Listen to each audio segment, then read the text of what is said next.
So hello, and thank you to everyone who's joining us today. My name's Lucy. I'm Sector Support Manager for Visual Arts South West, primarily working on the West of England Visual Arts Alliance programme, which is a 3-year programme of activity that aims to support visual arts development in Bristol and the West of England.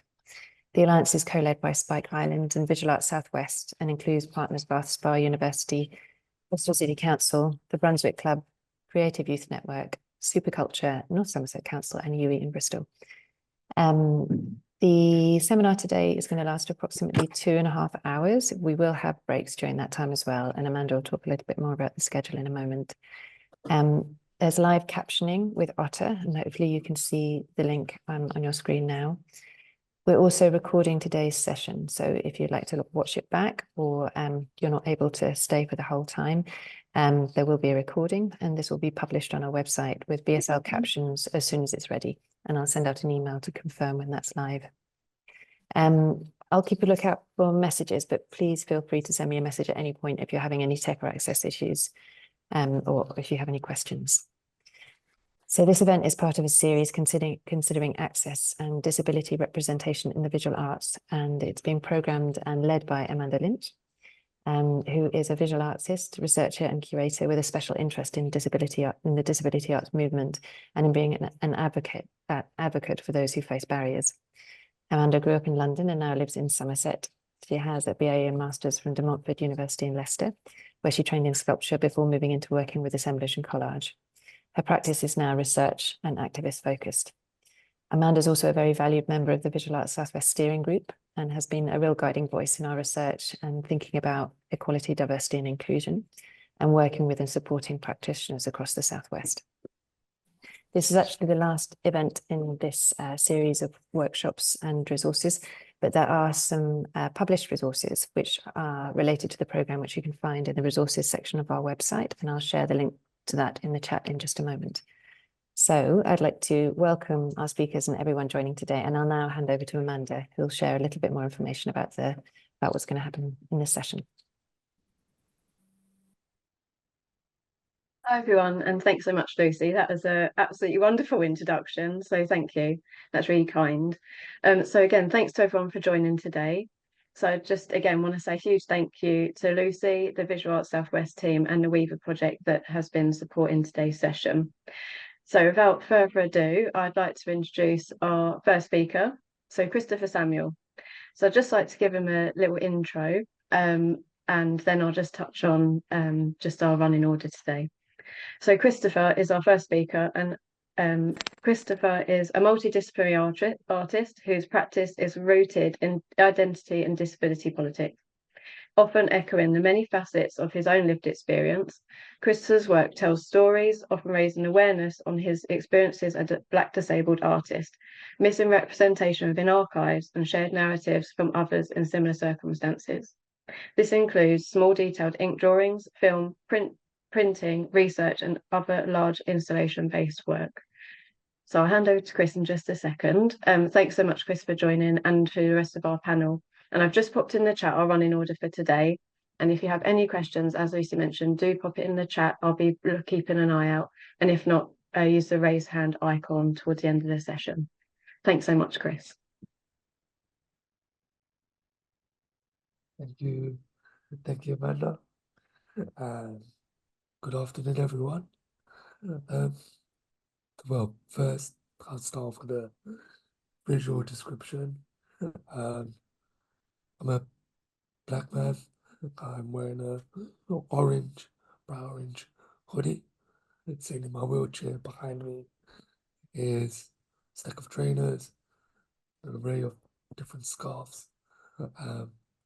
Yes, so we can go into the presentation now.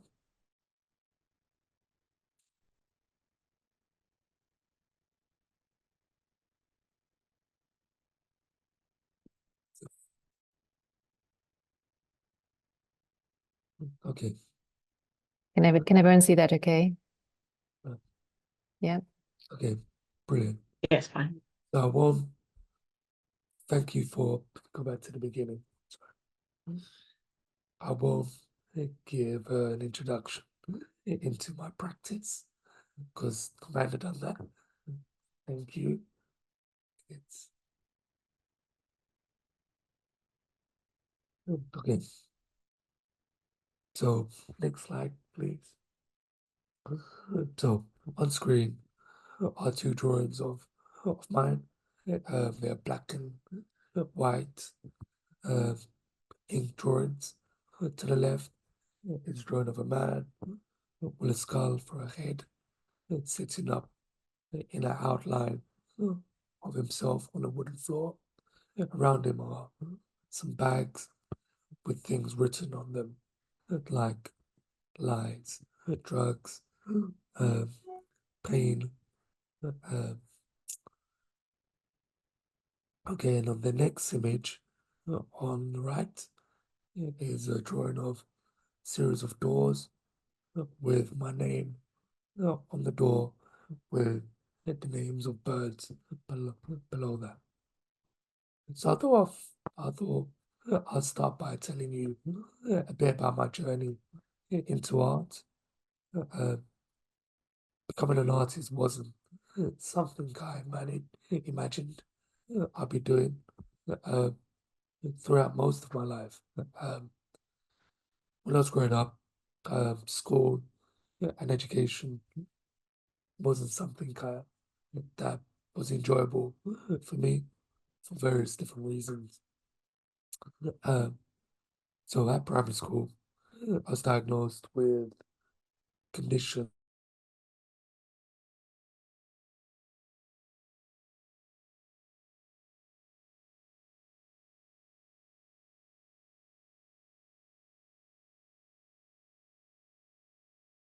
Can you hear me?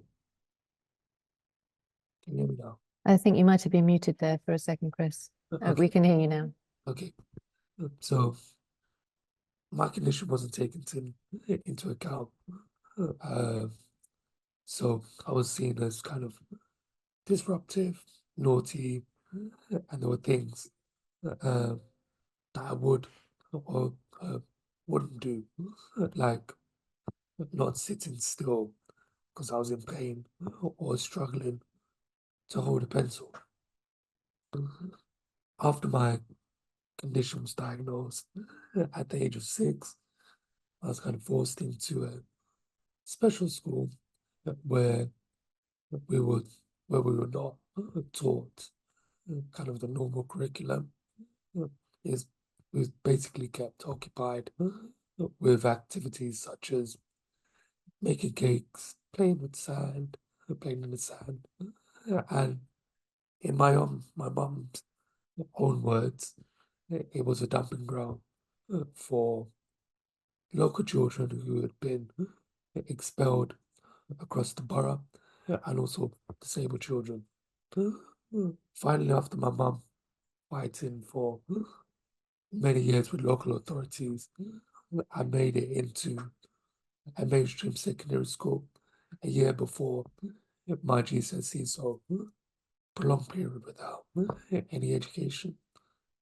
I thought this would give me some autonomy, but there was little or no support. So I ended up leaving secondary school with no GCSEs. Next slide, please. On the screen is an excerpt from a work called Care for Network that I made in 2021. It looks like a page from a logbook which my carers use to log what they've been doing during the day to administer my care. After I left school, I ended up staying in hospital for quite a long periods. At one stage, I spent over a year and a half as an inpatient. Shortly after that, I trained as a counselor, therapist, in person-centered counseling.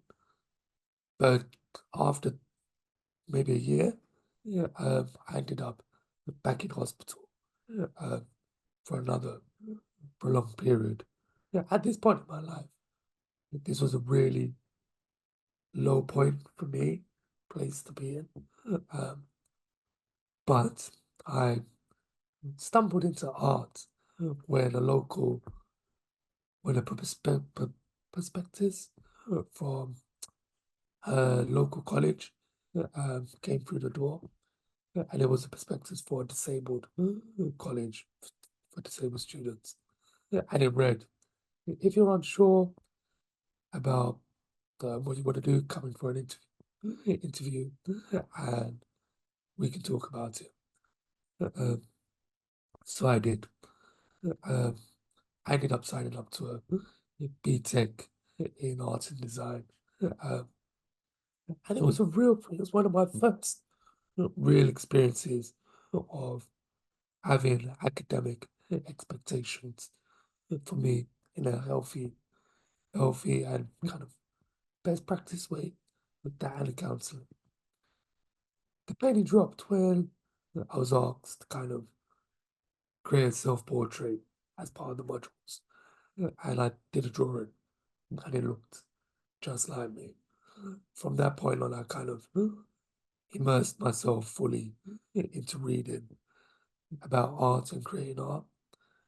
I went on to do a foundation degree and fine art degree in De Montfort, same uni as Amanda. De Montfort was one of the only universities that had adequate support for disabled students. But while I was at uni, I realized, even before that, that the support that I had in place at the time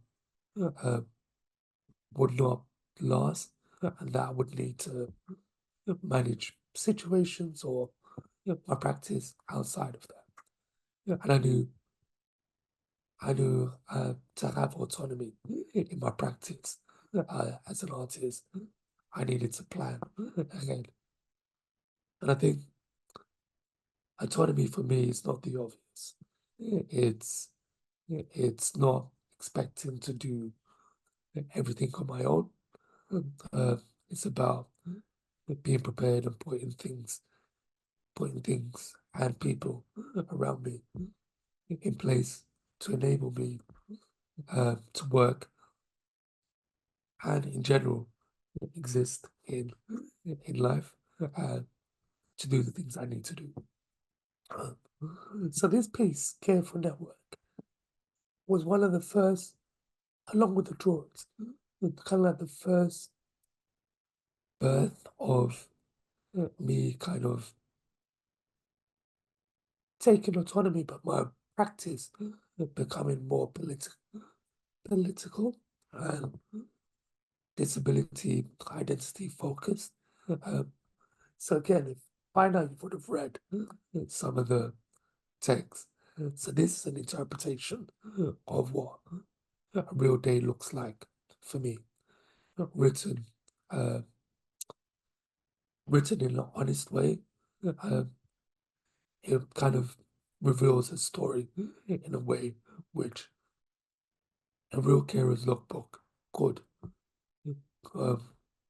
wouldn't be captured, and here the power dynamics kind of are reversed. And in a logbook, I'm normally being written about and have no voice. And this work explores kind of how I have to fight to have the power with carers and on a day-to-day basis in the past. Next slide, please. So on the screen, it's a man sitting in front of a microphone reader, which looks like a large computer desk, a computer on a desk, and it's pink, yellow, orange, and blue.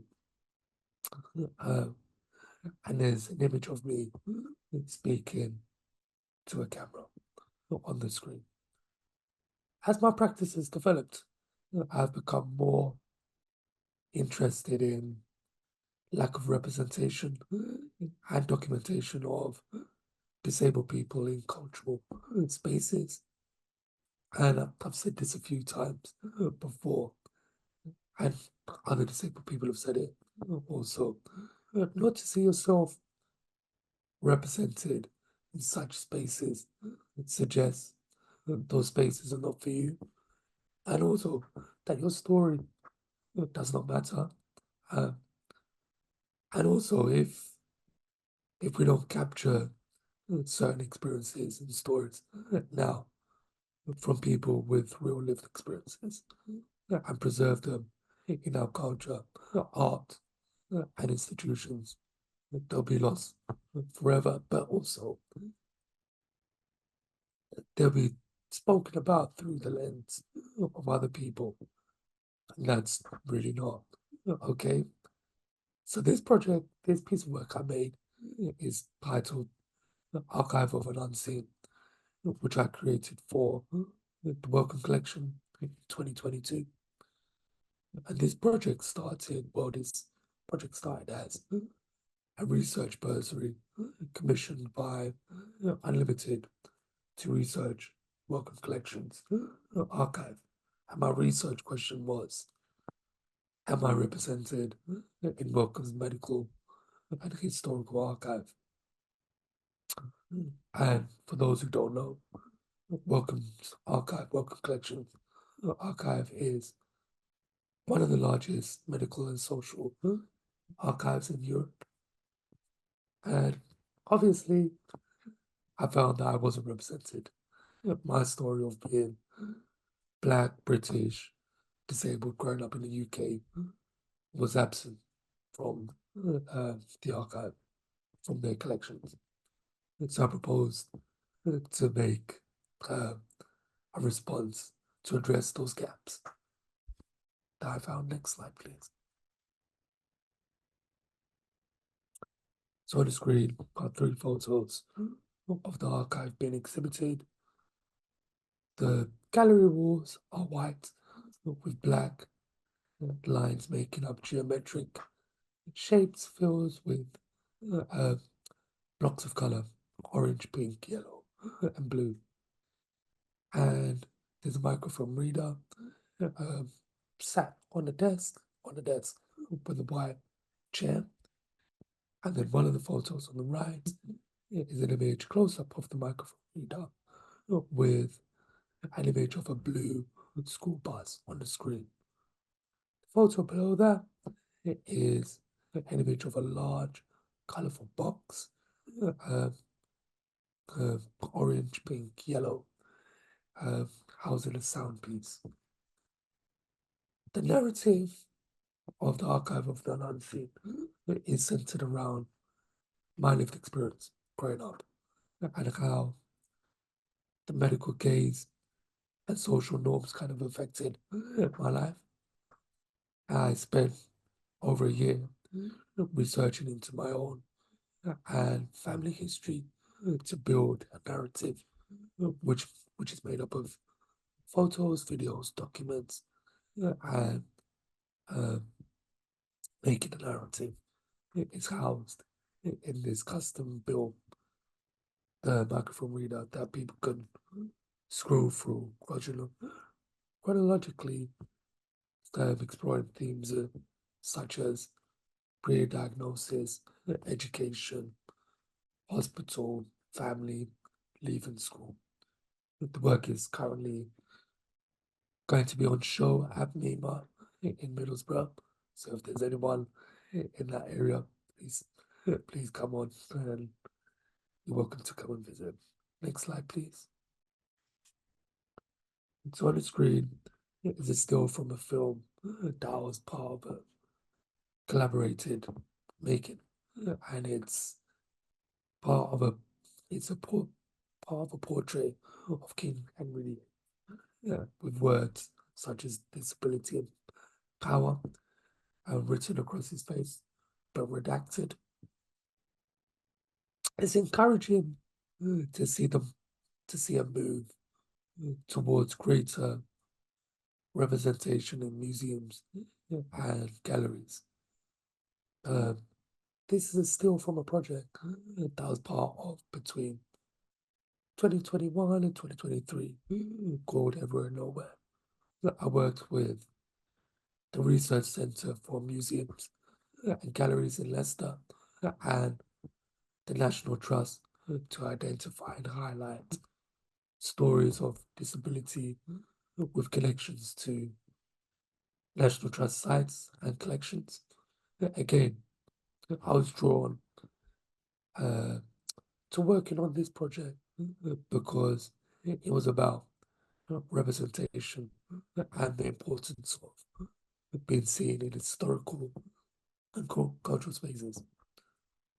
I started by being part of a steering group who advised on creating an ethical framework, working on this or similar projects as a general. There were ethical challenges for both how the research was being carried out with inclusivity, sensitivity, and with an awareness of bias and historical prejudice, and how, and then how these stories might be reframed and retold going forward. For me, this was a really good example of working collaboratively. The lead researchers actively sought out people, experts with lived experiences to work with and who could contribute equally, allowing for kind of different ways of working and multiple opinions that can coexist within this project. Next slide, please. So again, this is still from the film that we made, and it's an image of me signing National Trust property, staring at the camera, talking, and to the right, on the overlaid is BSO interpreter. And the caption read, he used a walking stick and a wheelchair and a pulley mechanism. The project aimed to uncover and reinterpret little known historical stories of disability ethically and share them through an inclusive and accessible public-facing film and website. We ended up narrowing down possible objects and stories with most reliable historical evidence of research and those with the clearest connection to disability history. We explored different ways of telling them and addressed and discussed honestly the challenges in those stories, which was really interesting for me, and particularly in the context of the National Trust. And whether a lack of first-person evidence or dealing with problematic themes. What was really interesting in this research was the voices that are recorded in history and those that aren't, and asking whose voices those stories are being told. That kind of links in with my archive. The film resulted in a 21 minute long film telling 10 stories of previously little or unknown people at risk of being lost. And it was first of its kind in terms of who it was for and how it was made. And it reached quite a few audiences and had a bit of a positive and negative feedback, but negative feedback's always good in this aspect. Next slide, please. On the screen are 4 images from an exhibition I just curated at Nottingham Castle called Kaleidoscopic Realms. It's an exhibition of work by 8 neurodivergent or learning disabled contemporary artists.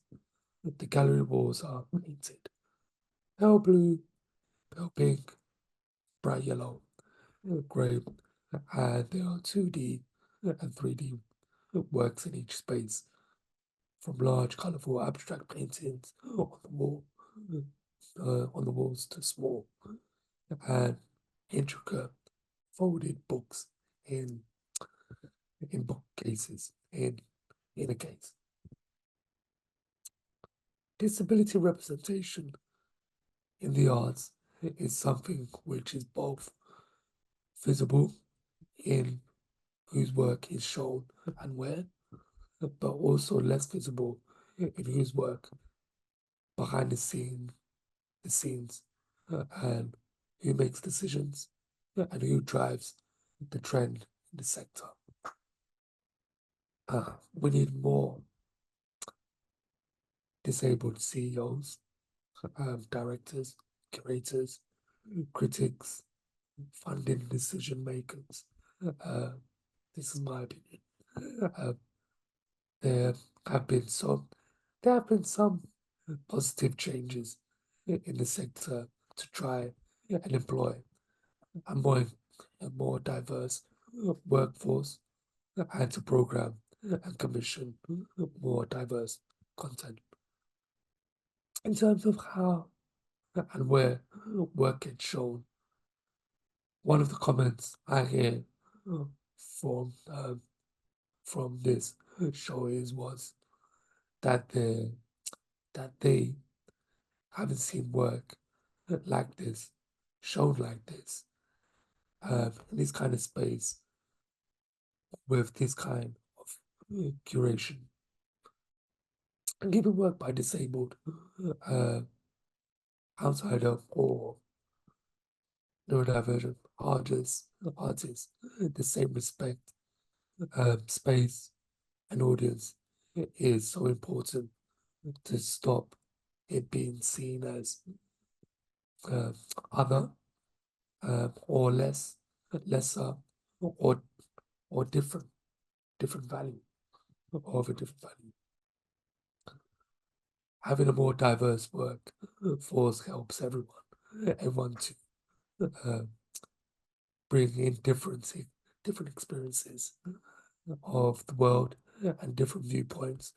Enhances, and I think enhances an organization and changes and can change the culture from the inside out, and vice versa. I've heard some able-bodied critics say they don't feel confident to write about or critique disabled art by disabled people because the lack of experience or language before or fear of getting it wrong. For me, that really isn't an excuse. We all can learn. So yeah, and I wonder if those writers also question whether they should be writing about work other than their own gender, race. Why is that different? So yeah, I think next slide. I think I'll end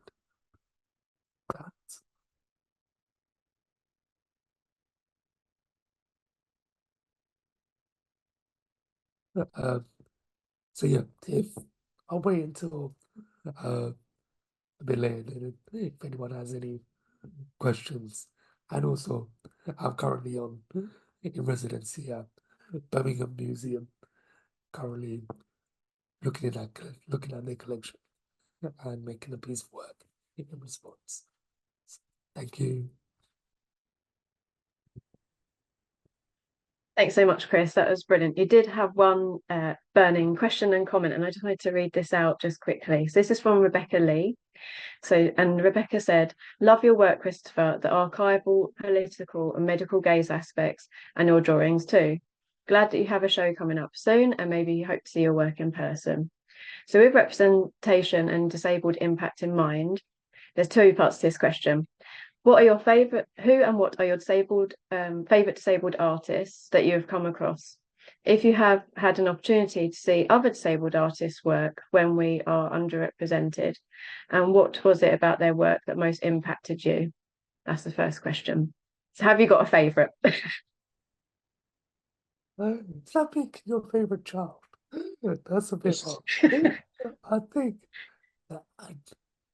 I think because I'm so engrossed and engaged within the disability space, there's various different eyes.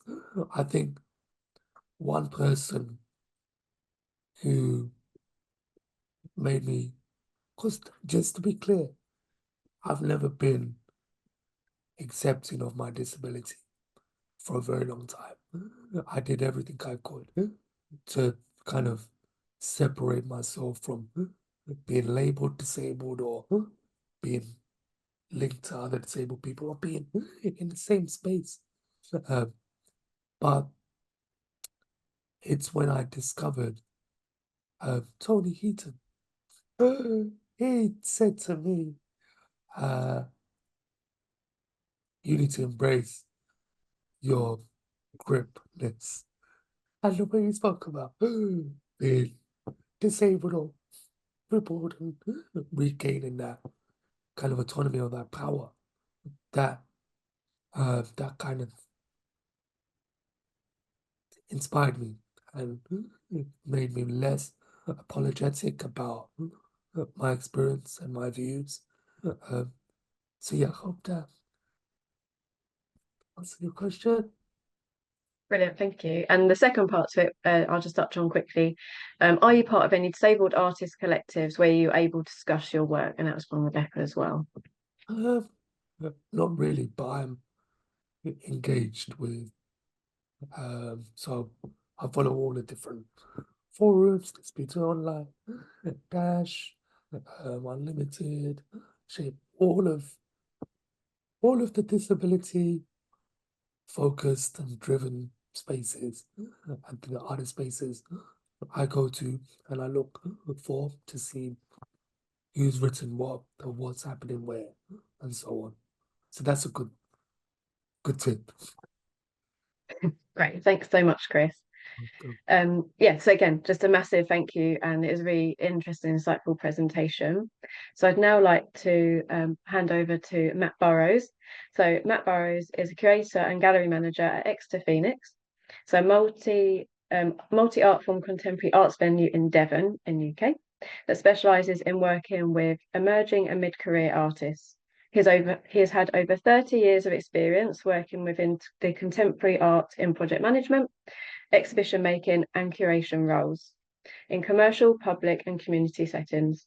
He has takes on a variety of freelance consultancy projects, mentoring and lecture roles as well. So I'll hand over to you, Matt. Thanks so much. Hi everyone, and thanks very much, Chris. That was brilliant. Really good to hear. I think I've got some slides coming up as well. We'll just get those sorted out.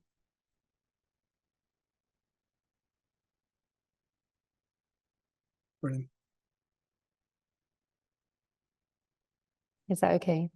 Yeah, have we got that as the kind of larger view? Or I don't know if that's just me seeing that.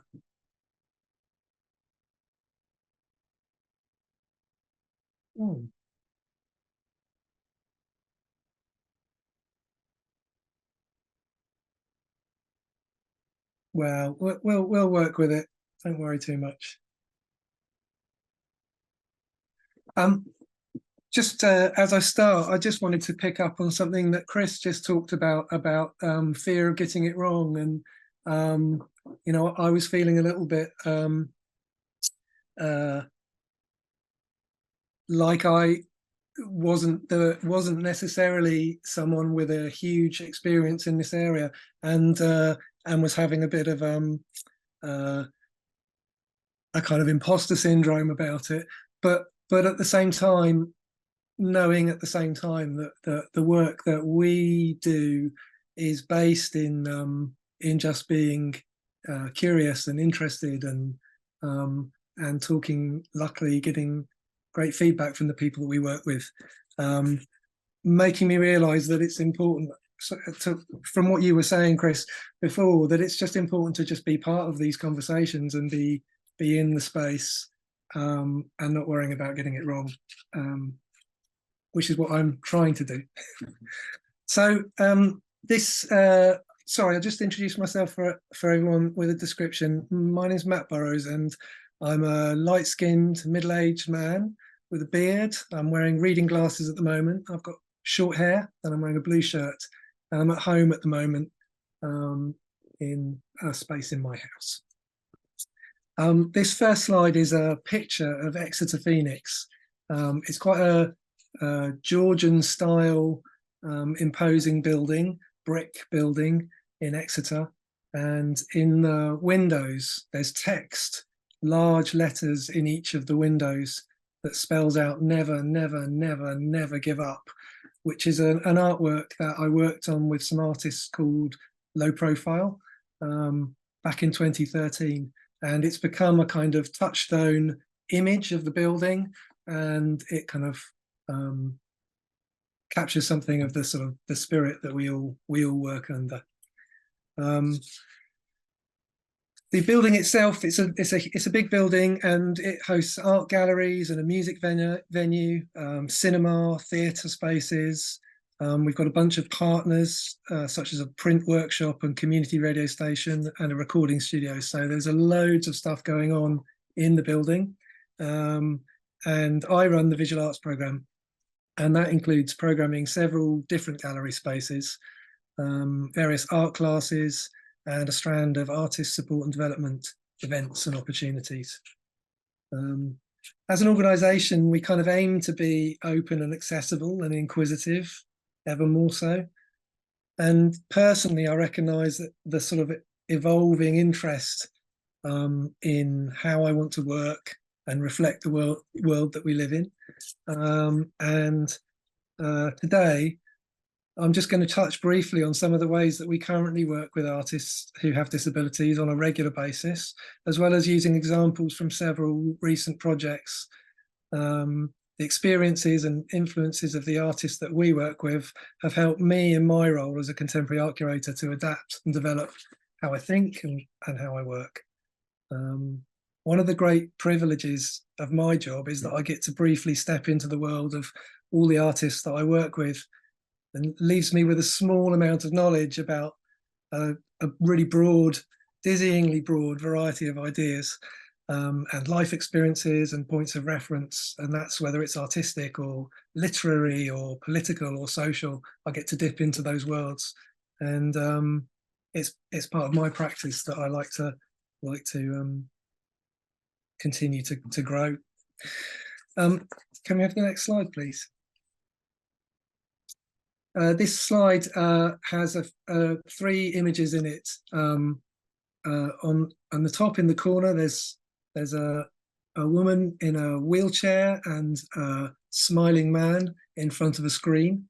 And in the middle, there's a group of standing and wheelchair seated people in front of a building. And down in the corner, there are a group of people working at tables on a kind of sculpting art activity. So these are all images from a youth arts group that we host at Exeter Phoenix called Freefall Plus. And back in 2018, we formed this, my excellent colleague Kathy Norris, who I work with, and the Pelican Project, who are an organisation based in Exeter. And we were looking to expand an existing youth arts group for 14 to 16-year-olds. And as we were talking about that, we met Charlie from the Pelican Project, who was looking to create a more specific visual arts group within the Pelican Project, who are young adults from 18 to 25 with a range of learning disabilities and neurodiversity. And at that age, they've all just left full-time education, and a lot of the support that they've had before has fallen away, and that's a gap that the Pelican Project are aiming to fill. So we invited them to start a group with us, and they take part in a range of creative activities and workshops. And also we were really keen to get the group to integrate into our busy arts centre environment. So this becomes a place that they feel really welcome to come, to participate, to make connections with our creative programme. And we also encourage some agency in planning the programme themselves. And we invite artists in to work with them when funding allows, and really just sort of embed them within what goes on in the organisation. So scroll forwards several years, and that's where we're at. Can we move on to the next slide, please? So this is a couple of pictures of some of the Freefall Plus group members in our gallery spaces looking at exhibitions. There's some pointing going on and some looking and some leaning. And one of the things that I really enjoy doing, every time we open an exhibition, we tend to do a tour of the exhibition with the group, and then they often have some activities that respond to the themes or the materials or what's going on in the exhibition. It's a really enjoyable process. It's a great situation to be in, particularly at the beginning of exhibitions, and really helps me understand how exhibitions land with audiences and which kinds of information or which artworks really kind of hit and connect. And I take that through into the other kind of situations where I'm sharing information or passing information on to our audiences more broadly. The way we work with Freefall Plus has been a constant evolution since it started, and as they've become sort of regular and more embedded part of the eclectic fabric of our place, a sort of ever-expanding network of contacts and relationships has started to open up, which draws in other artists, other supported studios, other organisations. And I'm going to come back to that a little bit more later on. But if we can move on to the next slide. So in a sort of similar time period, in lockdown, I was approached by a curator called Lisa Slaminsky, who was working with an organisation called Art et al. And as I'm being invited to take part in a remote curatorial mentorship programme. Sorry, I'll describe the slide again for you. On the left, there's an image of an artist who's wearing a head covering. And on the right, there's a complicated overlaid image with a sort of fish man hybrid god figure overlaid over a sort of cartoon character who looks like he might be in Victorian dress. And the artist, the picture of the woman is an artist called Lala Nurala. And I was invited to mentor Lala through a curatorial mentorship program that was being run in partnership with Art et al. And an Indonesian supported studio called Ketemu. Lisa Slaminsky works with Jennifer Lauren at Art et al. And their mission is to create an open, diverse and inclusive contemporary art world. And And the invitation came at a time when we were literally all locked down. I was on furlough, so I was at home here, and not able to work on projects for the organisation I work for normally. And it was an amazing opportunity for me to learn and to do something outside of my normal role at the gallery. Lala is an artist with autism, and her practice explores complex cross-cultural references surrounding her special interest in a really specific character from an animated TV show. And in her work, she sort of folds visual references to this character, who's called Dr. Zone, and himself in this program, he's loosely based on Doctor Who, so there's a kind of time traveling element to it. Also, the Kiwi actor who voices the character, and the kind of complex ways that she identifies with all of these. We met virtually for mentorship sessions to explore her practice and how autism informs it. And I was helping her to draw out potential themes for an online curated group exhibition. And between us, we sort of worked out ways to approach other artists to invite them to this exhibition. Her exhibition, called Fandominium, presented her own work alongside a diverse group of international artists such as Larry Achiampong and David Blandy, Jorge Gutierrez and Jackie Cousins, Beth Emily Richards, among others. And they are all artists who variously explore themes of fandom and pop culture through the lens of fan art, appropriation, subversion, and cross-cultural exchange. So it was a really rich outcome in the end.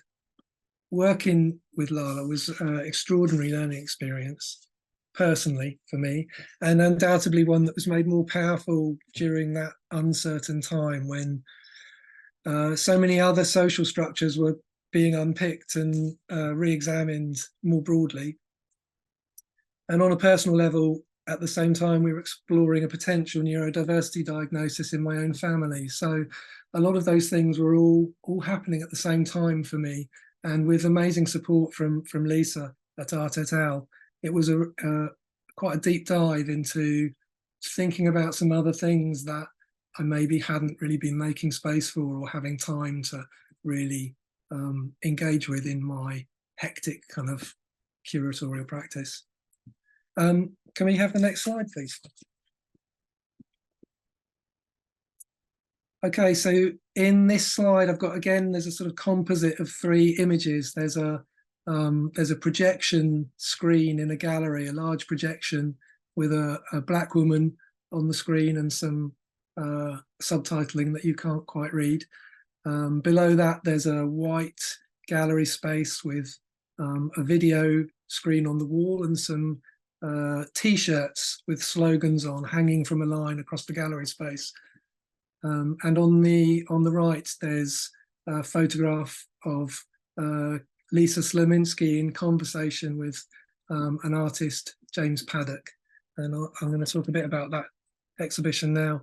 So a while after I'd worked with Lisa on the curatorial mentorship, Lisa approached me to introduce the practice of James Paddock, initially as a possible screening partner for a film that he'd made called Mirrored to the Core.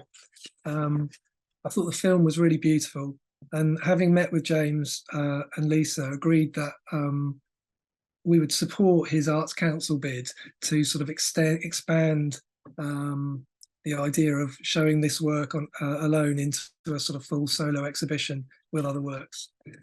So James is a voice hearer, and the film that I originally saw, Mirrored to the Core, explores issues of young love and class, as well as the stigma faced by people who live with a schizophrenia diagnosis. So James is someone who really is really keen. He lives with a schizophrenia diagnosis, and he was keen to unpack some of that and challenge some of the stigma through his work. Following an ultimately successful Arts Council bid after a couple of goes, James was able to create further 2 new films, which we showed in November 2023. It was, again, a fascinating process of learning for me, particularly working with a broader team of supporting artists, producers and support networks that James had already established around his practice, and without whom it would have been really difficult to navigate some of the the questions, and to sort of hold the creation of an exhibition as the work was being made, without a kind of knowing what the work was in advance. For me, it was great to have access to the extra layer of experience and support that was funded by his Arts Council grant, particularly from Lisa and Trish Wheatley from Disability Arts Online, 2 people, for example, we work with quite closely. And the exhibition itself was a chance to take a deeper dive into some of the broader questions of accessibility in relation to producing and curating and staging exhibitions, both for the artists that we work with and for our audiences, taking on board suggestions for sometimes quite small changes that we can make and fold into our regular programming as well. But just to put myself in a position, or ourselves at Exeter Phoenix in a position to think about some of those issues more closely. Another brilliant outcome of this exhibition was that some of our freefall members, Lauren, Izzy and Ben, were commissioned by Art et al. To make a sort of response to James's exhibition, and they made a podcast which is hosted on their website, which for those guys was a really brilliant commission to have a task that really went outside of their own practice and their own work with us out into the wider world. Can we have the next slide, please?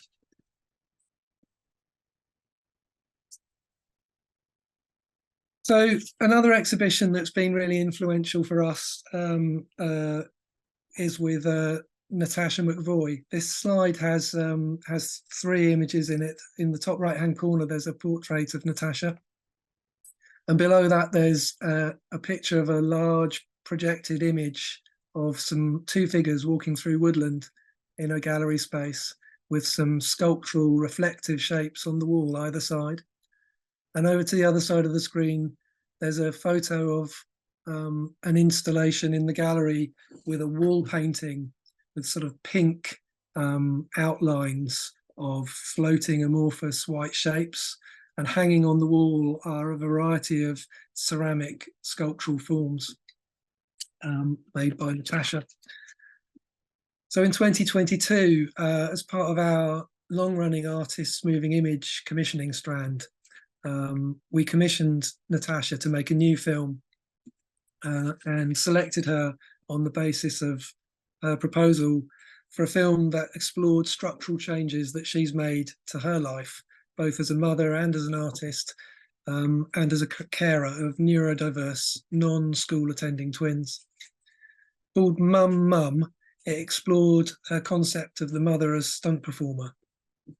So capturing her largely hidden work to create a more seamless and resilient day-to-day functionality for her family in response to her children's complex needs, through careful preparation and rehearsal and empathy, and whilst through doing that, gaining an insight into her own needs and strategies for making. It was a brilliant piece of work to be involved with, and it went on to be part of a exhibition that she put on at Eastside Projects in Birmingham, and we were lucky enough to bring that show, or a reworked version of that show, to the Phoenix and then expand it with other work just earlier this year, to make an exhibition called Eyewitness, and it included Mum Mum alongside other moving image and sculptural works, all of which expanded on these ideas of themes of folding care and empathy and accessibility, not only into Natasha's work, but also into the planning and execution and visitor experience of her exhibition.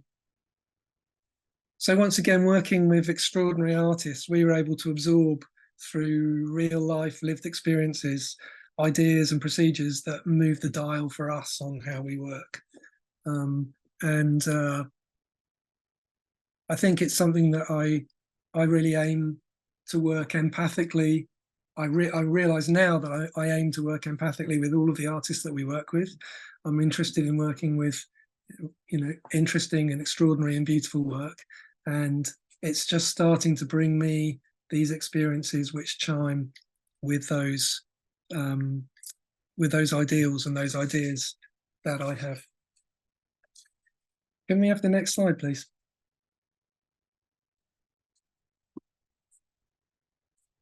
So I wanted to just talk a little bit about this sort of wider network of often serendipitous kind of connections that are feeding into this for me. So this slide has some images of the front cover of a book, an orange book with large pink writing saying "Do Your Own Thing" by Exeter Phoenix. And then the inside cover, which says "Do Your Own Thing" on beautiful chaos, or the importance and value of creativity, where it comes from and what you do with it. And then in the corner, there's just an image of 4 people sitting in chairs in a very ornate looking library situation. So this slide is about the artist Exeter Phoenix, who we selected for an annual open exhibition that we run at Exeter Phoenix, no relation to each other. And his submission for the exhibition were several paintings, and in preparing the exhibition, it came to light that these were inspired by a sense of joy and freedom of expression that he encounters in a disability nightclub that he organises through his work with London-based learning disability arts organisation Heart and Soul. And as a result of that and the great work that was in the show, we invited him to connect with our Freefall Plus group. And he zoomed into a brilliantly anarchic tour of the exhibition with the group, in which we all ended up dancing to a punk disco track he created with some of the guys he works with at Heart and Soul. And by chance, around that time, he was also launching a book about his experiences that's pictured on the slide now, working with Heart and Soul. And he visited Exeter as part of his book tour with Rough Trade Books, speaking on a panel with artists who are part of our Freefall group, Izzy and Lauren, who are in the middle of the photograph at the bottom, along with Charlie Robinson, who's the facilitator at Pelican Project. So these kinds of interconnected encounters and relationships serve to continuously extend our experience and understanding of what's necessary and what's desirable and what's possible, continuously expanding this kind of journey that we seem to be on, and really just looking to sort of embrace all these kind of amazing things that are happening around us. Can we have the next slide, please? So right up to date in terms of what's happening now and where we're going, we're working on a project at the moment with an artist called Tabitha Andrews.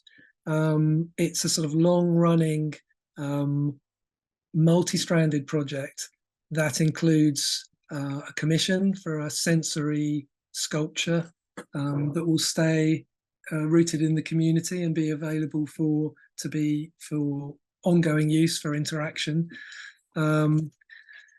This was supported by an Arts Council grant that Tabitha put together with our support, and she's been closely working with some of the Freefall Plus artists, in part to develop these sensory handling objects that allow participating audiences to experience the material and formal and haptic qualities of the works themselves, alongside a new moving image artwork. And there's going to be an exhibition outcome in the gallery as well. But we're taking it quite slowly. We're we're having to, or we've had to kind of fold in various, I guess, outcomes and issues around when people can be there, when people are ill, when people have things going on in their families, and it's been a real lesson in not getting too caught up in working to deadlines and having really fixed structures, and enjoying working a bit more fluidly and allowing for things to evolve at their own speed rather than at the speed that is dictated by a notional programming deadline or what we said that we would be doing to the Arts Council, for example, versus what we're really doing in terms of timeframes with them.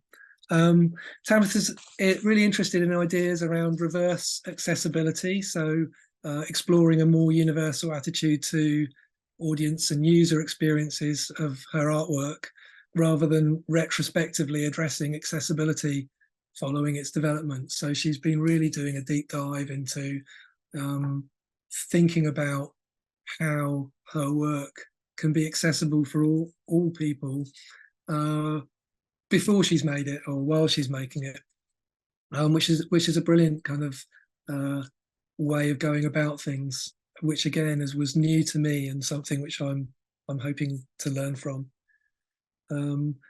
As I say, the development's been quite fluid, and collaborative working has sort of meant taking a different kind of route from how we might normally work, and it takes into account health issues and capacity, busy, complicated lives.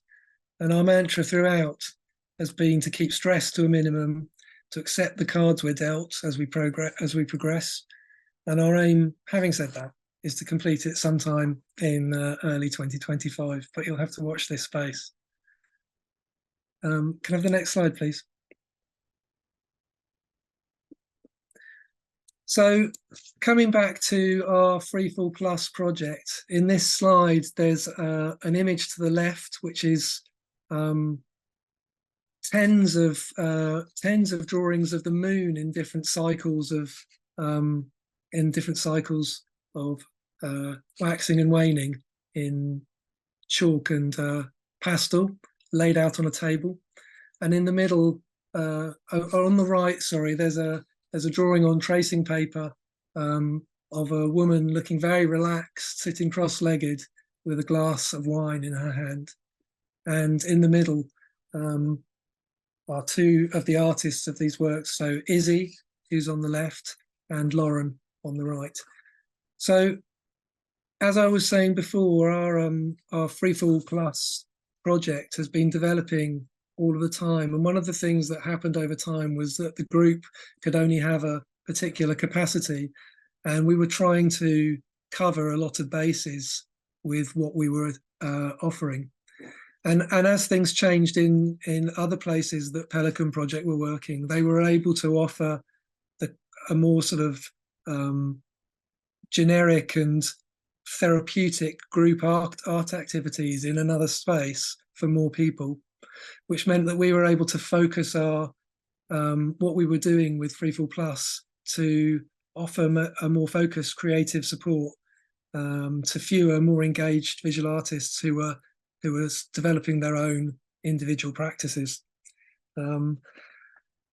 So it's very early days still, and we're working with extremely limited resources and capacities, but our goal is to be able to work with these artists as associates, to tailor individual artistic mentoring, and to introduce them to wider creative networks, including those around more established supported studios, for example, and helping them look for opportunities to maybe exhibit their work if that feels like it's what they need, or to certainly find other outputs for what they're doing.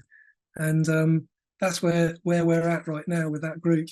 And as you may have picked up, the sort of the main gallery program and working with these artists has sort of started to move closer together and cross over and influence each other in a way that's been really exciting and unexpected.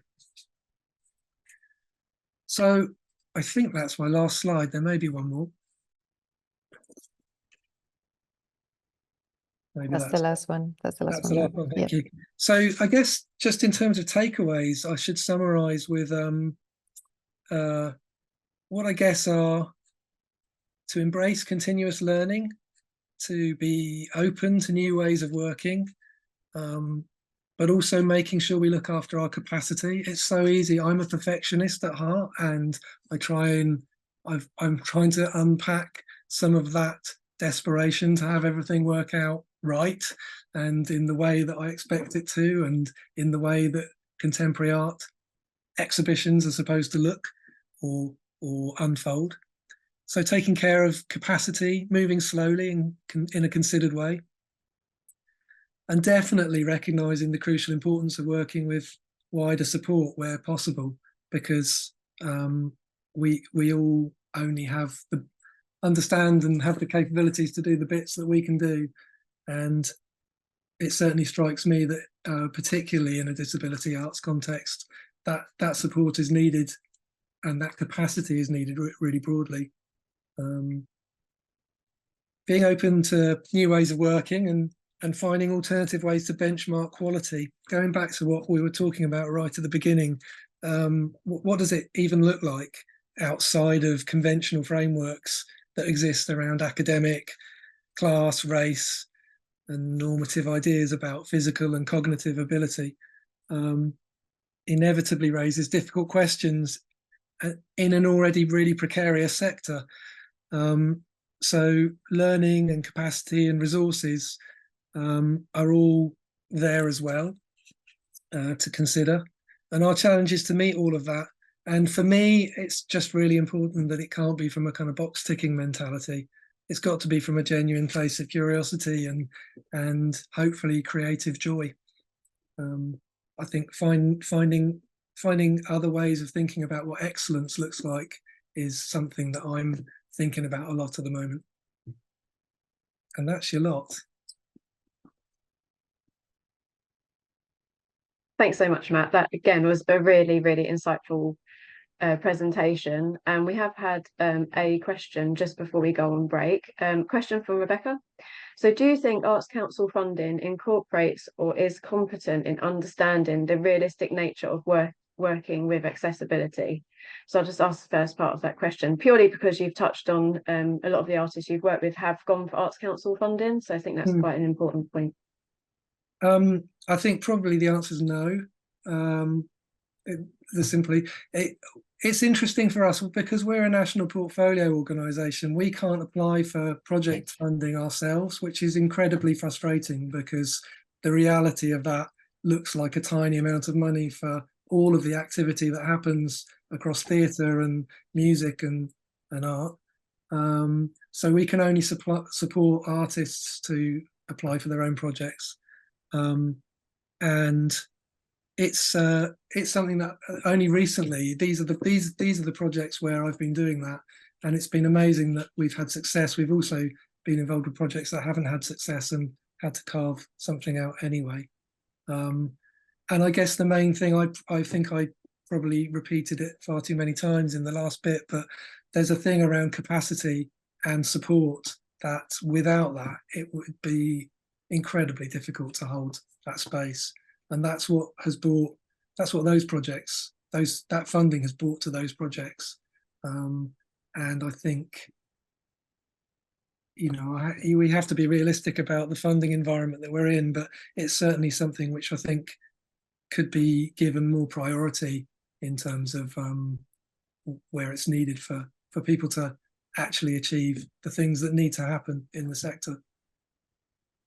Brilliant. Yeah, no, I totally agree. It's very flippant and in and outs at the moment of how the funding's going. But yeah, thank you. I think it's a really great answer. We just had another question come in. So would you give the freefall artists a chance to show in your main space, even if it's just for a shorter show, maybe, to allow them to have an extra day in between installations of your major shows? Thanks for that. That's a really complicated question that, of course, we think about quite a lot. I think I mean, yes, in theory, of course. There's lots of things in that question. I really often get asked about putting on short shows in between the shows, in the gap in between shows. But the reality is that the gap in between shows is, it might not look like much is happening, but that's when we're actually doing all of the work.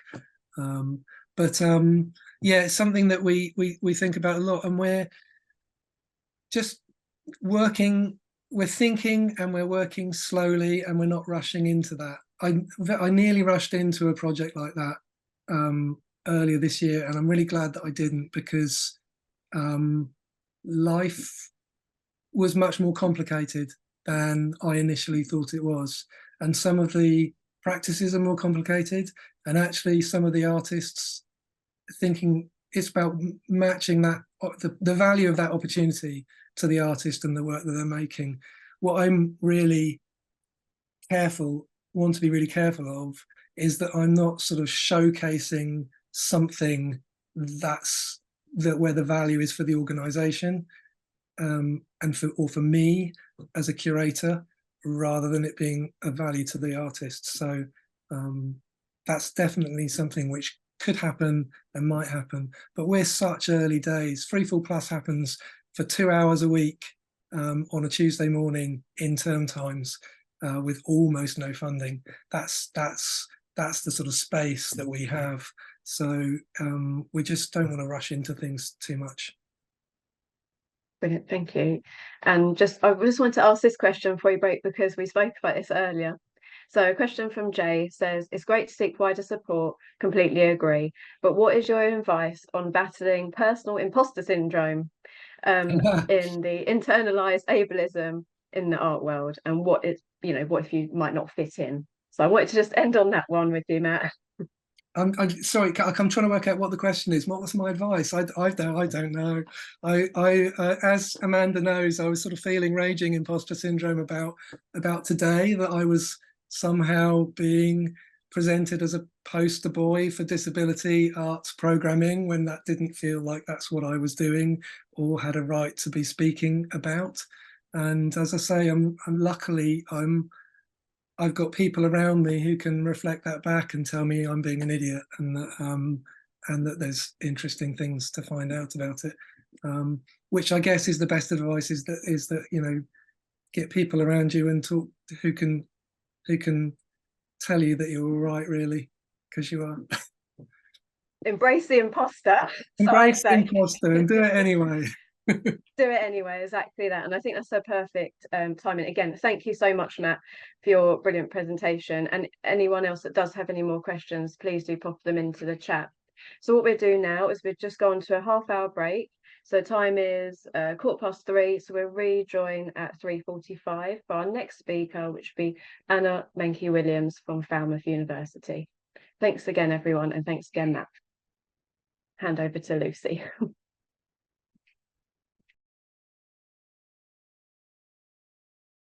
You're on mute, Lucy. Sorry, classic mute. Okay. Yeah, brilliant. We'll see you all in about half an hour. And yeah, as Amanda said, I'll keep an eye on the chat as well. So if there are any questions during that time, do let me know. And we'll come on again about 4:15. 4:15, yeah. Half an hour's time.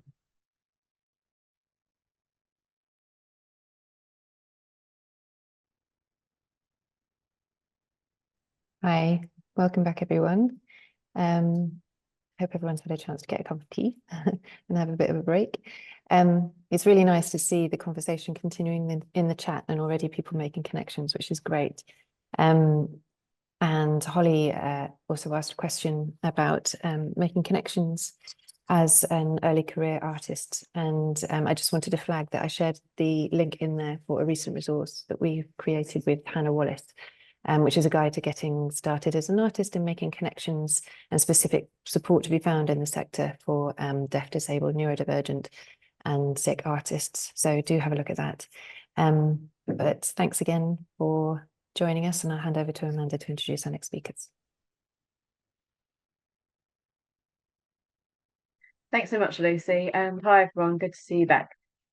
As Lucy mentioned, hopefully you had a cup of tea or coffee and a good bit of a rest. So without further ado, I'd like to now welcome our next speaker, who is Anna Mankee-Williams, who Anna works at Falmouth University since 2017, focusing on research that brings art and health together in interdisciplinary space. Previously, Anna worked in the NHS for 22 years and subsequently the local authority for 11 years, developing the health and wellbeing partnership agenda. Anna's research programmes include the Connected Healthcare Project, the Southwest Centre of Excellence Satellite Applications, Springboard Studios, the Attune Project, creating research ecologies to advance transdisciplinary learning, arts-based programmes and the study of adolescent loneliness. Hear Me and Reimagining Outpatients, Routes to Renewal in Outpatients Departments, a catalyst for change for autobiographical and transdisciplinary practices. Recent publications have focused on ethical issues in partitionary arts, inequality and the digital divide, voices and research within care homes, unpaid carers and rurality, and the serious games within adolescent mental health. And I'd now like to hand over to Anna Mankee-Williams. Thank you. Thanks, Amanda, and thank you for having me this afternoon. So I am a pale-skinned female in a yellow dress, blue cardigan and blue glasses. I'm in a room at home, and the art that you may be able to see behind me is either my daughter's or my dad's, because there's 2 or 3 of those around as well. My slides are word heavy, but you don't need to be reading them because I will be talking to them. And I do have some films and some art portfolio for you to see. The thread of the imposter syndrome continues. I'm not an artist. The gene missed me. It went from my dad to my daughter. I'm not, and neither am I a pure academic. So I come from a very practical background, but I am someone who sees the power of arts-based research within the art and science space, where it gets extremely spiky at times. It does provoke, and I think that's a good thing. And it does facilitate agency, which I also think is a really good thing. In answer to the question, somebody put in a question to Matt around funding. In my view, there is not appropriate funding for the participation of people who have more challenges to participation, and there is not enough funding around for disabled artists or artists who have more challenges to become researchers. So it is woefully, in my view, underfunded across the board. And that is something that I do actively try and do something about. I wonder if I could have the first slide, please.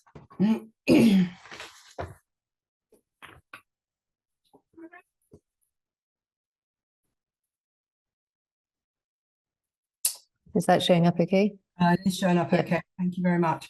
So basically, and the second slide, please.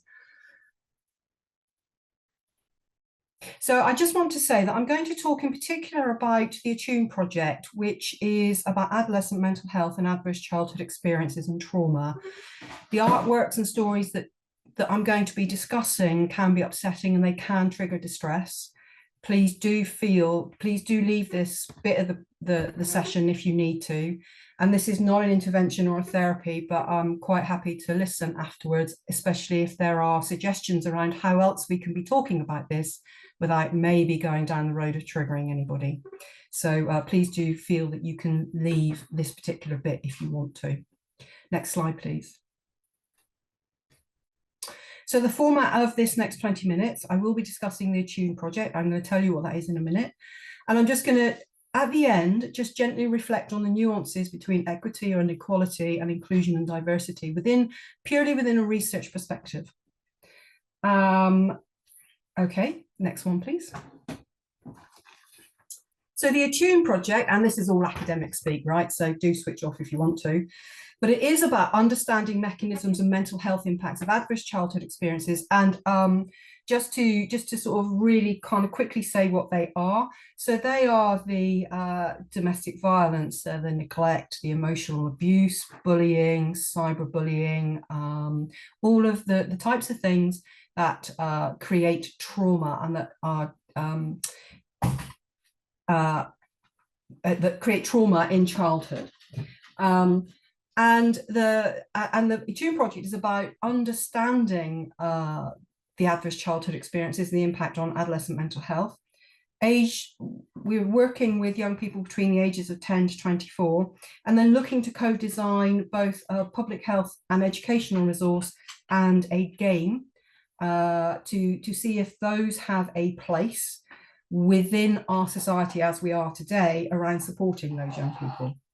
So this is a 3.9 million UKRI project. So it's funded by the Medical Research Council and the Arts and Humanities Research Council. There's a particular focus on intersectionality. I did tell you it was all about the academic language, didn't I?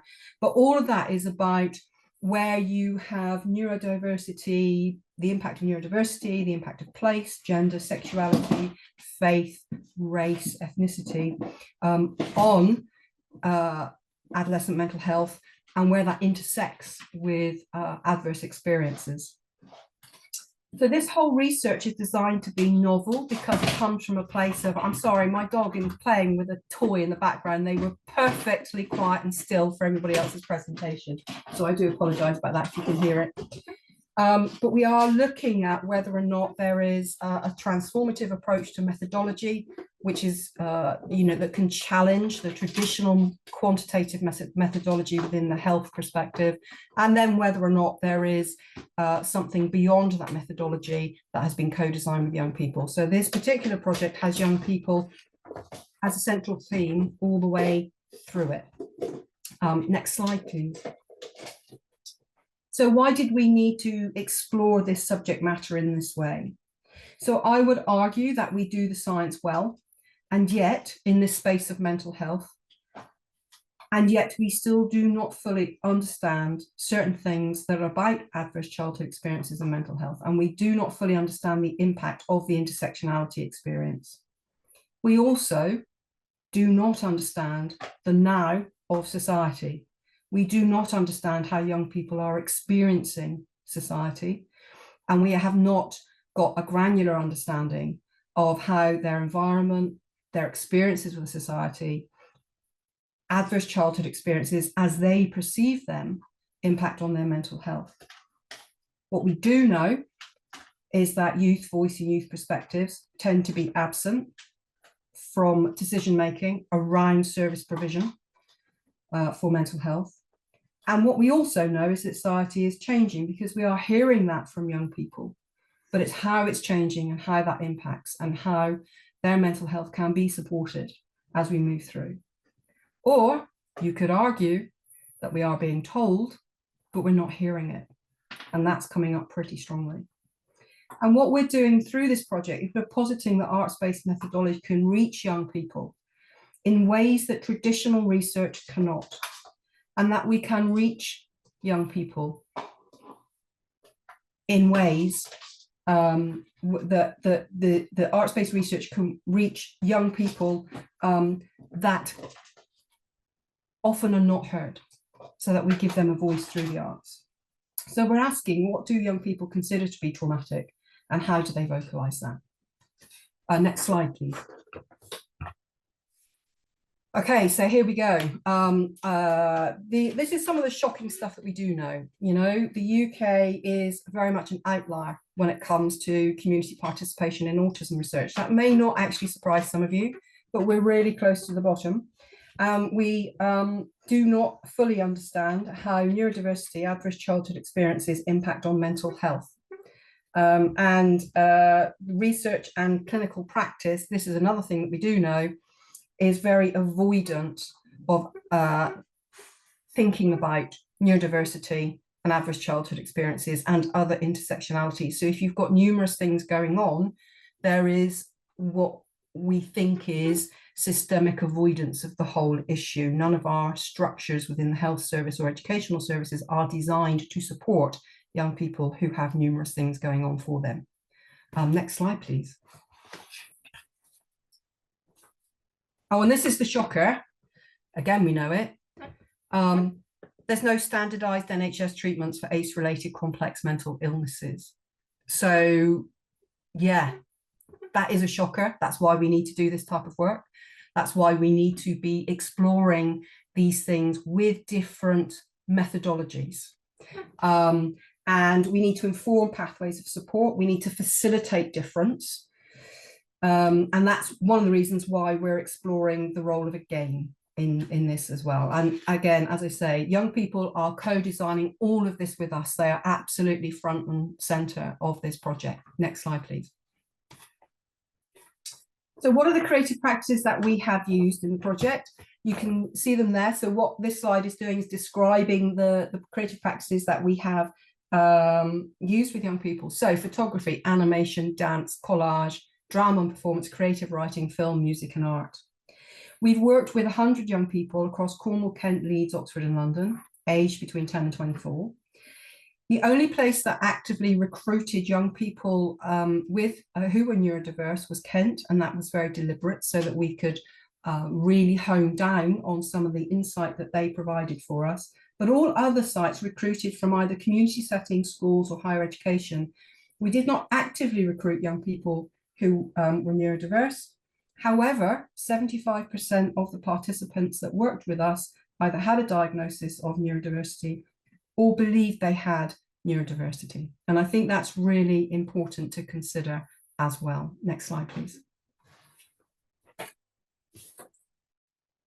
I want to talk about the early insight. We're 2.5 years in, and it's the arts-based research. So all of those that I just previously mentioned that we've been working with young people on, that whole art portfolio has surfaced a number of things, some of which were known, some of which were known and forgotten about, and some of which is new.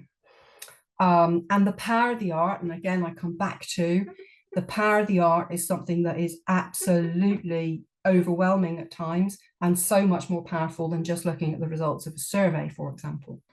But I just want to say 3 things to start with. There were young, and this is about challenging us as researchers, because now I understand that one of the questions that we asked had assumptions attached to it that were wrong. So there were a number of young people who could neither describe or express a safe space or what safety felt like, because they have never felt safe. And so there were blank pieces of paper. There was no movement in the dance workshop. There was nothing written, and there was no audio for some young people when they were asked to describe a safe space. They relive invalidation daily. That is what they tell you about before they tell you about the adverse childhood experience. For example, like physical abuse, emotional abuse, neglect, bullying. They tell you how many times they told somebody, how many times they disclosed. They tell you in great detail how they were shut down. And that repeated invalidation becomes an adverse childhood experience in itself. And during our work that we did, again, arts-based research that we did with young people and stakeholders in the room, we saw it. We saw the micro invalidations happening on a minute-by-minute basis. So, you know, we saw it for ourselves. And the definition of an adverse childhood experience is probably 50 years out of date. Neurodivergence is very poorly understood. Neurodivergence and mental ill health together is extremely poorly understood and overwhelmingly not catered for in schools or in health services. Addressing mental ill health is not classless. When you're just surviving, it's a real luxury to think about your mental health. And these are things that have come from, remember, these are things that have come from the art portfolio. Online platforms and schools feel very unsafe for young people. And yet there are some good experiences that are carefully curated and framed. Okay, next slide, please. Interestingly, young people appear to intuitively seek out nature. We think to emotionally regulate. They don't know that's what they're doing. But actually, that is what they seem to be doing. And sunsets seem to be remarkably important. And we've not quite worked that out yet. Trusted relationships are crucial. This we would know, including with pets. Unfortunately, a lot of our young people had very unstable housing, were evicted. Pets are then separated because landlords won't take pets, etc., etc. And it adds to this trauma that goes on and on and on. Support workers close in age and experience are more important than professionals. This came out time and time again. Again, it's coming out through the art portfolio. Trauma-informed training is crucial. Neurodiversity training is crucial. And place may have an impact, but we need to further explore it. Next one, please. So the whole point of these big research projects is that you have to come up with policy asks, and then you have to get those policy asks into the place where people will listen, right? And what I can say is that these young people we worked with, they developed these 2 policy asks. They're just working on another 2 now. This is where their voice is so crucial. And they have been, presented to Luciana Berger, who was the Labour czar developing their mental health policy. It's been taken to 3 national housing conferences because there's been a regulatory change around support for young people who are neurodivergent and who are homeless. So that has gone there, and we've taken it into policy development settings as well.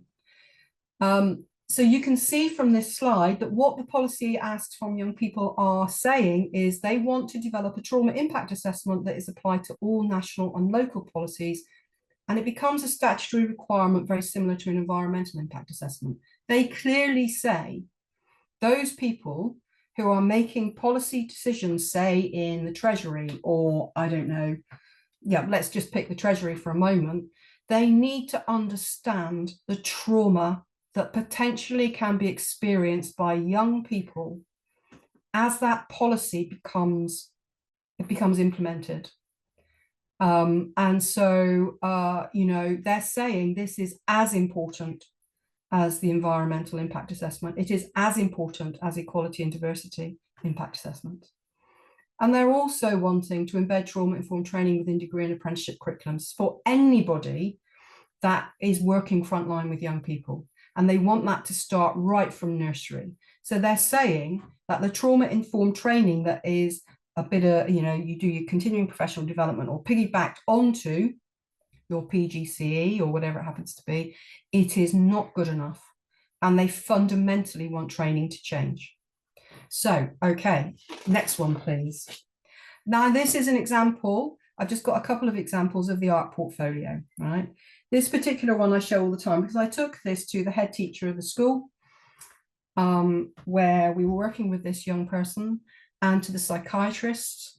And this is what brings them to tears. It is not that this young lady scored highly on a GADS or a general anxiety development disorder score, or a PHQ score, which, you know, she'd done all of those surveys. The evidence was there. This is what made them stand up and think. They are sending this girl back, and these are their words, not mine, to the environment of her to the environment of her adverse experience and trauma every single day, right? And they knew she was going home, but they didn't know how she was describing this home. This is not a house. This is not a home. This is hell. And that's beside a picture of her house, right? So this is the type of power that arts-based research has within the field that I inhabit. And the next one, please. So many young people describe to their artwork feeling non-human and dehumanized by the very system that's designed to support them. They felt invisible and alone, and they felt hopeless. Hopelessness and lack of hope came up all of the time in the art portfolio. They felt that they were non-present. So anyway, so this slide is 3 pictures. On the left-hand side is a picture of some granite, and it says, I'm all alone. And then in the middle, there's a picture of a young girl holding up a picture of a teddy bear that's saying, this is me, you can't see me. And the third picture is just of some text. I'm falling apart right in front of your eyes, but you can't even see me. I don't find that totally fair, but you know, it doesn't matter anymore. It's been so long, I'm getting used to it at this point. Okay, next slide, please. So here we have a short poem letter put to some music.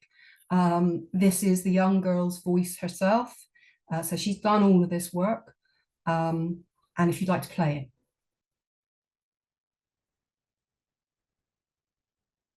Shall I just, whilst you're working that out, shall I just go to the last couple of slides? That I can, because I can just talk to those, and then if you can get the sound going, that would be great. Yep. Okay. Okay. All right. So I'm just going to very briefly talk about equity from a research perspective.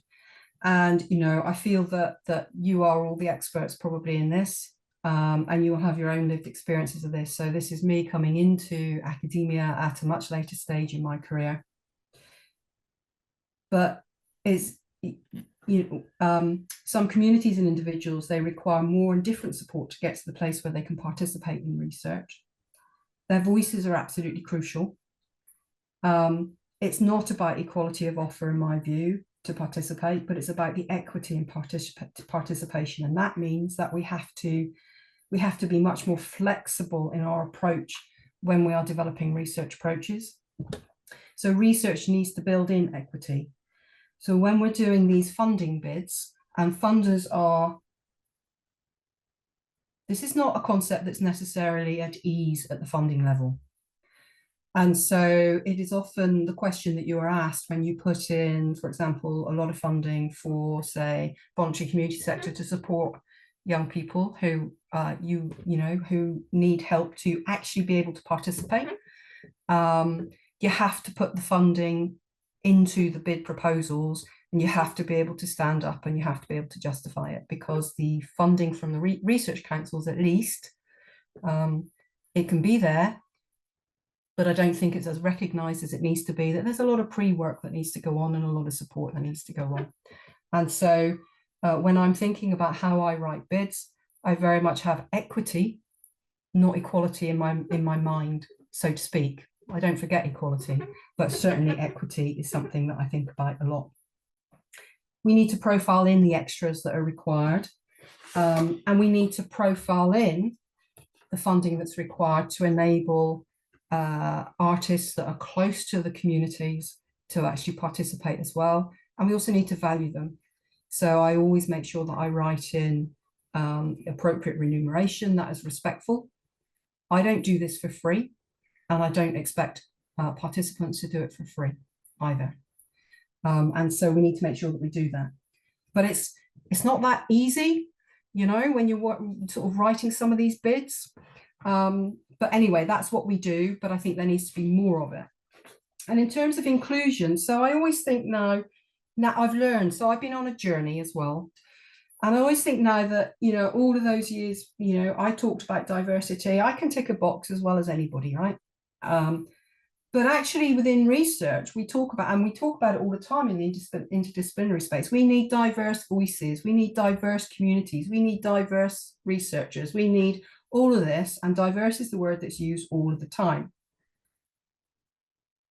Well, when you sit down and say, so how are we going to be inclusive? That's different. That conversation sort of either falls flat or it makes us really think hard. So for me, I talk less about diversity nowadays because I think it can be a passive word. And I talk about inclusion, because if I'm talking about inclusion, I have to do something about it. I have to make that inclusion happen. And either that's through making sure the funding is in the right place, or that the accessibility is there, or whatever it happens to be, but it makes me active. And so I talk very much about equity and inclusion now, rather than equality and diversity. I have not forgotten equality and diversity, but in my journey, I've turned it into something that feels active to me. And it feels like I can't wriggle out and just tick a box. Anyway, so that's where I was just going to, and that is to say that within these large research projects, there are, especially interdisciplinary ones, there are many people out there that are, if you like, provoking the funders to say it's not all about the universities and the 40% that they have for their overheads. We have to fund the communities properly. We have to fund the participants properly. You have to acknowledge the different ways of doing things. That way, through arts-based research, not only do you surface the unseen and the unheard, which I think is really, really important, but you also are enabling and facilitating people who were furthest from that participation to actually participate. And I think this is what we need to do. And anyway, so and I'm sorry you can't see they're not my lovely videos, although I'm very proud of them. I didn't have any hand in making them. It was the young people themselves that made the videos and the animation. We did work with Aardman Animation over one of them and took the young people up there. It was an amazing experience. Everything, if we can get to show you later, everything is their voices, it's their artwork, and it's what they've done. But what I would say, if we can't play them, is that they are extremely powerful. They are talking about sensitive subjects, but it is what makes stakeholders, policymakers, people who are making financial decisions sit upright. And I've never known them not to have a powerful impact. So this is what we are doing with the Attune project, and what we try and do with all the other projects as well, is to bring that power into that space. But I think I can stop there because I'm up to time anyway. And if later on you get to see the films and videos, then that's great. And if you don't, maybe we can send them around and you can have a look at them. So Amanda. So I'm so sorry, Anna, it's your PowerPoint crashed for some reason, so I wasn't able to reopen the presentation. But if you're happy to share your slides afterwards, I can send them around to people. I'm so sorry to everyone about that. No worries. Thanks so much, Anna. And I won't go through all of the comments, but you've had numerous really strong, powerful comments in the chat, Anna. And I've just dropped in, Anna, your email address, if that's okay, for people to get directly in contact with you about some other projects that's going on and some other people's own experiences. And yeah, again, fantastic and really insightful. And again, really appreciate your time. And again, many apologies about the audio on your slides. Thank you so much.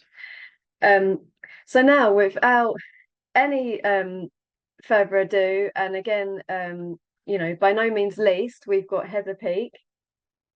So I'll give a little intro into Heather and her practice.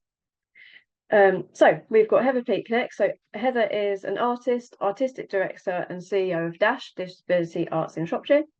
So Dash is a disability visual arts organisation whose mission is to cultivate spaces for extraordinary artists.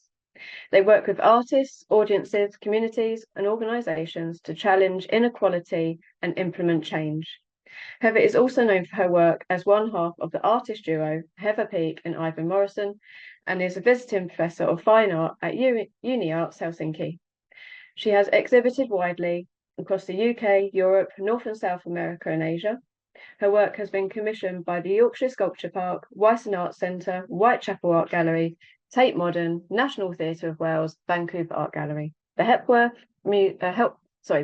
Wakefield Museum of Contemporary Art, Sydney and London South Bank Centre, among many others. She's also represented Wales in the 52nd Venice Biennale. So now I'll hand over to Heather. Thank you. Okay, thank you, Amanda. Hi everyone. Hello. I'm a white woman and I've got brown curly hair and beige glasses and a pink cardigan on, and I'm sitting in my dining room near Hay-on-Wye. So I have a little door behind me because I think the dog's asleep outside. So it's really nice to meet you all.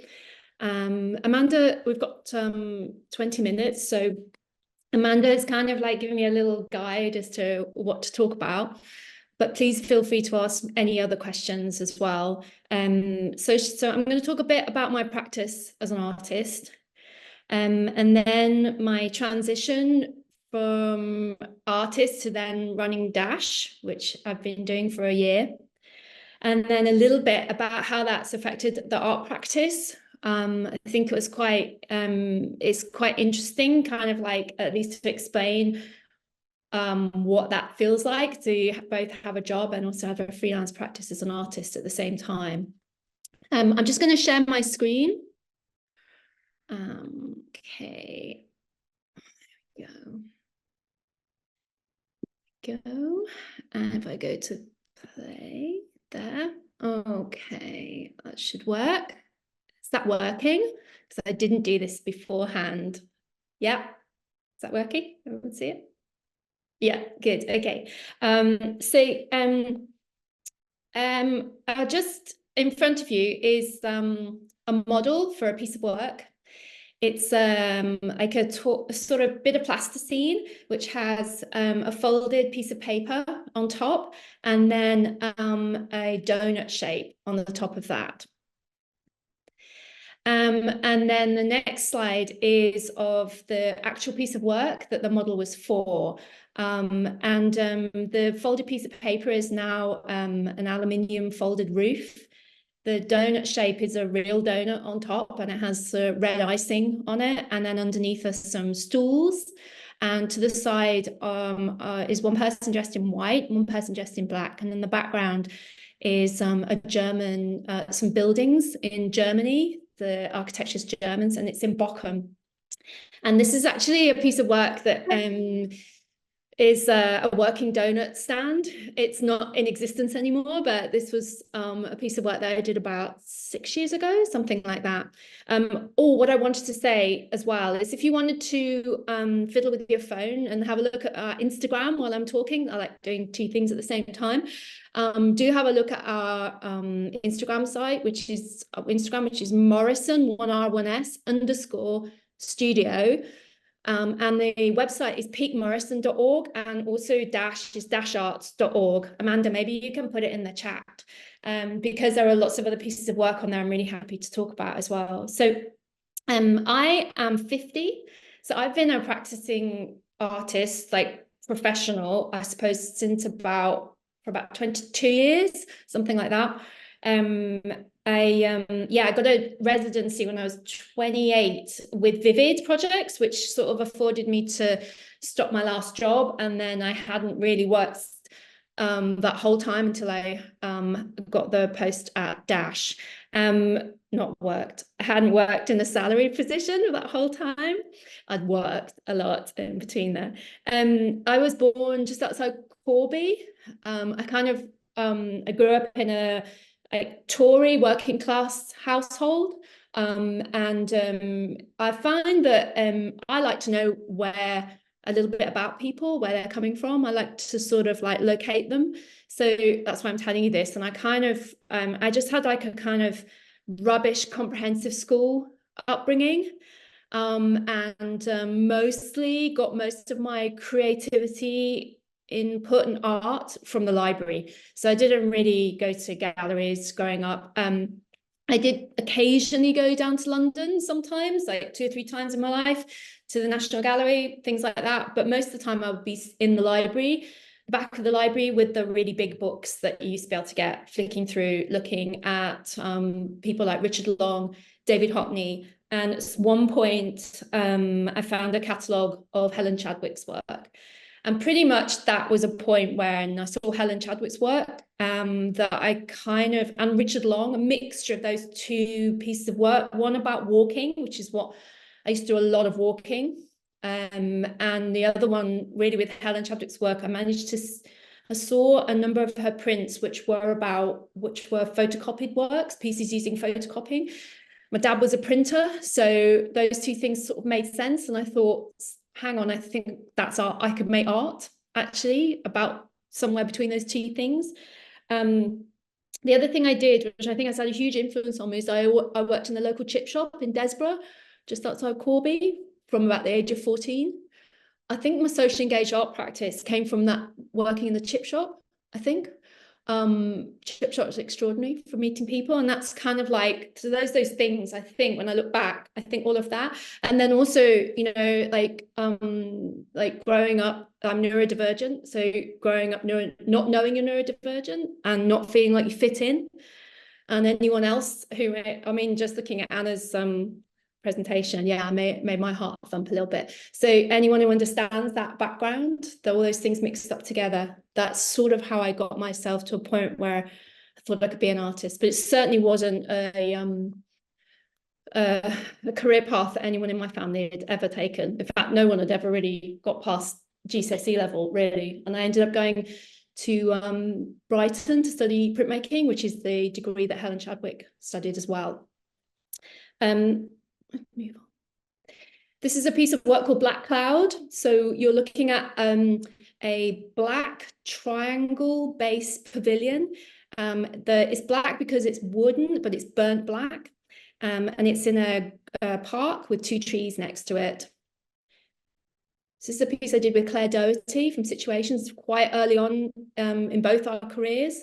It was a really important work for me. The next slide is of the same piece of work, but it's on bonfire night, and the sky is dark, and there are fireworks in the back of, and you can see Bristol lit up, and the inside of the pavilion is lit up with lights. And this is the piece again in the park, and we're now inside the work, and we're looking out at the triangle slats of the burnt black wood, and there are lots of people sitting around. They're there for an event. This next slide is the same piece of work, but now it's moved to Wakefield, and it's being installed outside the Hepworth in Wakefield, and it's on a sort of ground of earth, and there's a bulldozer in front, and it's being constructed. And around the back, behind it now, is a kind of industrial factory, which is all boarded up. We're now back inside the pavilion again, and there is and we're standing in the middle, and there is a brass band playing and a conductor, and at the back is the grey building, which is the Hepworth Wakefield.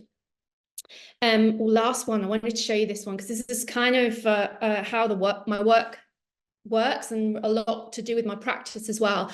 This is the last time the piece was put up. Now we're in Eastside Projects in Birmingham, and the piece is now inside, and it's had so we're inside. There are black slatted burnt triangles, and then we've added coloured glass triangles into the roof, and also a parallelogram bar which has a shiny top on it. And this was the last time the work was shown. So this piece of work was in existence for about 10 years. And then in the end, the piece was distributed to lots of people across Birmingham, and it now is part of their gardens. It makes up fencing, and there are some bits of it that make up paths, and then the rest of it we chopped up, and we used to heat our studio.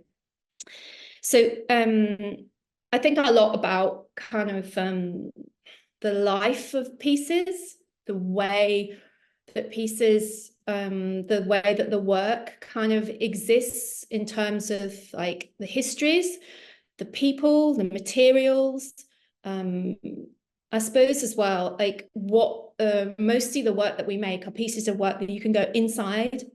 And what I've come to realize is those pieces are, they hold a very particular space inside them. We're now looking at a slide of a piece called Look, Look, Look. It's in a Georgian walled garden, and it was commissioned by the National Trust. It's actually an origami piece of work. So it's a piece of origami that looks similar to a pineapple, and it's pink, and I'm standing in the middle of it. We're now inside the pavilion.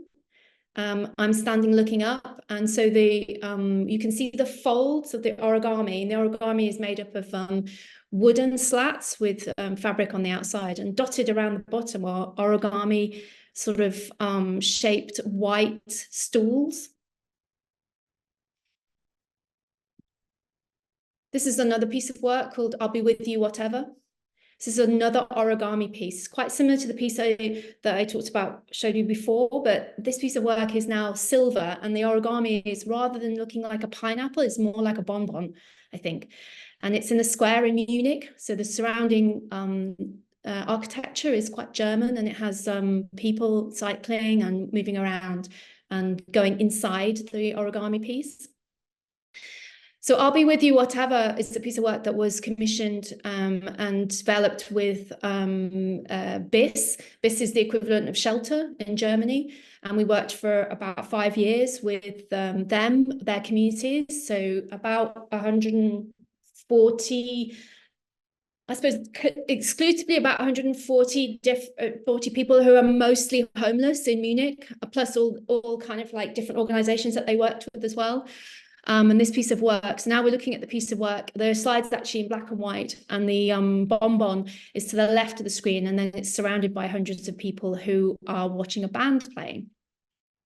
So mostly the pieces of work that I make, they hold space. So there's a sort of threshold between being outside and being inside that space. I think as I've gone on, I've thought a lot about whether there's a sense of safety. There's something Anna said. It's really kind of like inherent part of a neurodivergent experience is about feeling safe. And I realized later, I've started to think about the work and why sometimes the work feels almost like portal-like when you stand inside the work or you encounter the work. That it was that the materials and the form and shape and the placing of a piece of work perhaps called out in a way that although it doesn't inherently look like it's a safe space, actually it's like more like a magical, more like a place that feels it speaks to you for some reason. It speaks to me. It's almost like a conduit. So this is the last slide is this piece is the bonbon piece, but now it's lit from the inside and it glows. Instead of being grey, it glows blue and yellow and white from the bottom. This is a piece of work called Mother. It was commissioned by Wising Art Centre. It's a piece of work that's in the fens, so it's on Wicken Fen. It's made entirely from straw and wood from the fens, and it's in a traditional hayrick shape, which is more like a kind of pointed stack of hay, and it has a long, thin opening down one side. This is the interior of the work. And it has a circular piece in the middle with slats coming off all the way around, almost like looking up at a church. And this was a piece of work that we did and finished in February 2020, which was kind of an extraordinary time to make work. And then the piece was inhabited by barn owls throughout most of the pandemic. They moved in straight away. And yeah, it's one of my favorite pieces of work. It's called Mother. I'll just move on to this one here. So this piece of work is called Small Bells Ring. It's a narrowboat, and on the narrowboat it has a short story collection. And the boat is called the Furore Scribendi, which is means the fury and the passion of writing. And it comes from an Octavia Butler short story. The boat is pink. It's various shades of pink with yellow portholes, and I'm just poking my head out the side as it floats along. And this is the interior of the work. Here I am. It's a library inside, so it has lots of books around. It has painted walls and lights that are made from shells and detritus that are found in the canal. And I'm sitting on a seat with a potted plant with a pot that's made from an old basketball found in the canal. So I wanted to just kind of think about, well, like transition over to being a CEO or an artistic director. Like what on earth, what's that all about? Like why do that? I think I've been thinking a lot about what we were working on for many, many years. And we had a point where I had a book published, and there was a huge book, big, heavy book. And there were lots and lots of works in it. And in a way, it just made me ask lots and lots of questions. So I started to think, like, what am I doing? I'm making a lot of work. Do I want to keep making lots of work? That's from lots of positions. So am I like, I'm totally leaning into some kind of idea of production. I'm also thinking about about sustainability, about what the point of making all the stuff is all the time. I was thinking a lot about, I make these works because they're about change. And I started to question really whether they did that. Is there another way? Is there another way for me to place myself in a way that perhaps could be more powerful? Where is the power in the system that we're working in? like this piece of work in particular, Small Bells Ring, it took 7 years to come about of work, mostly all of it unpaid, because if you're working on a project, it's not to say anything about the commissioners, they're absolutely brilliant, but if you're actually working on a project like this, most of the work that you do, it's just work that you do as an artist until a piece of work is actually funded.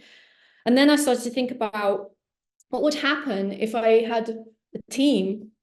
What would that look like? Could you actually create an organization that worked as almost like an artwork or sculpture itself? What would happen if I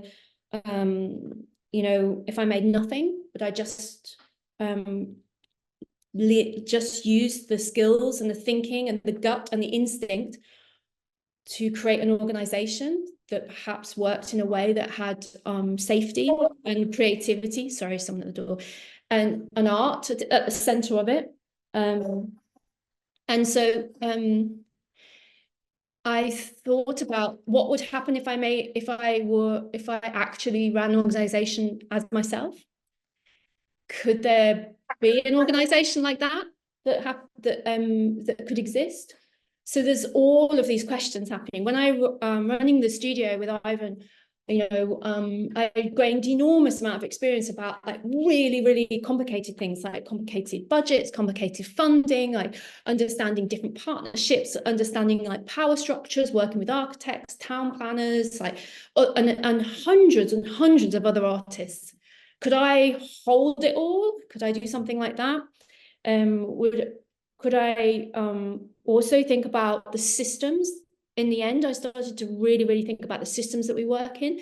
Could there be an organization that worked in a way that had systems that were neuroaffirming, that were validating, that were safe, creative, radical, a bit punk? Could it be cool?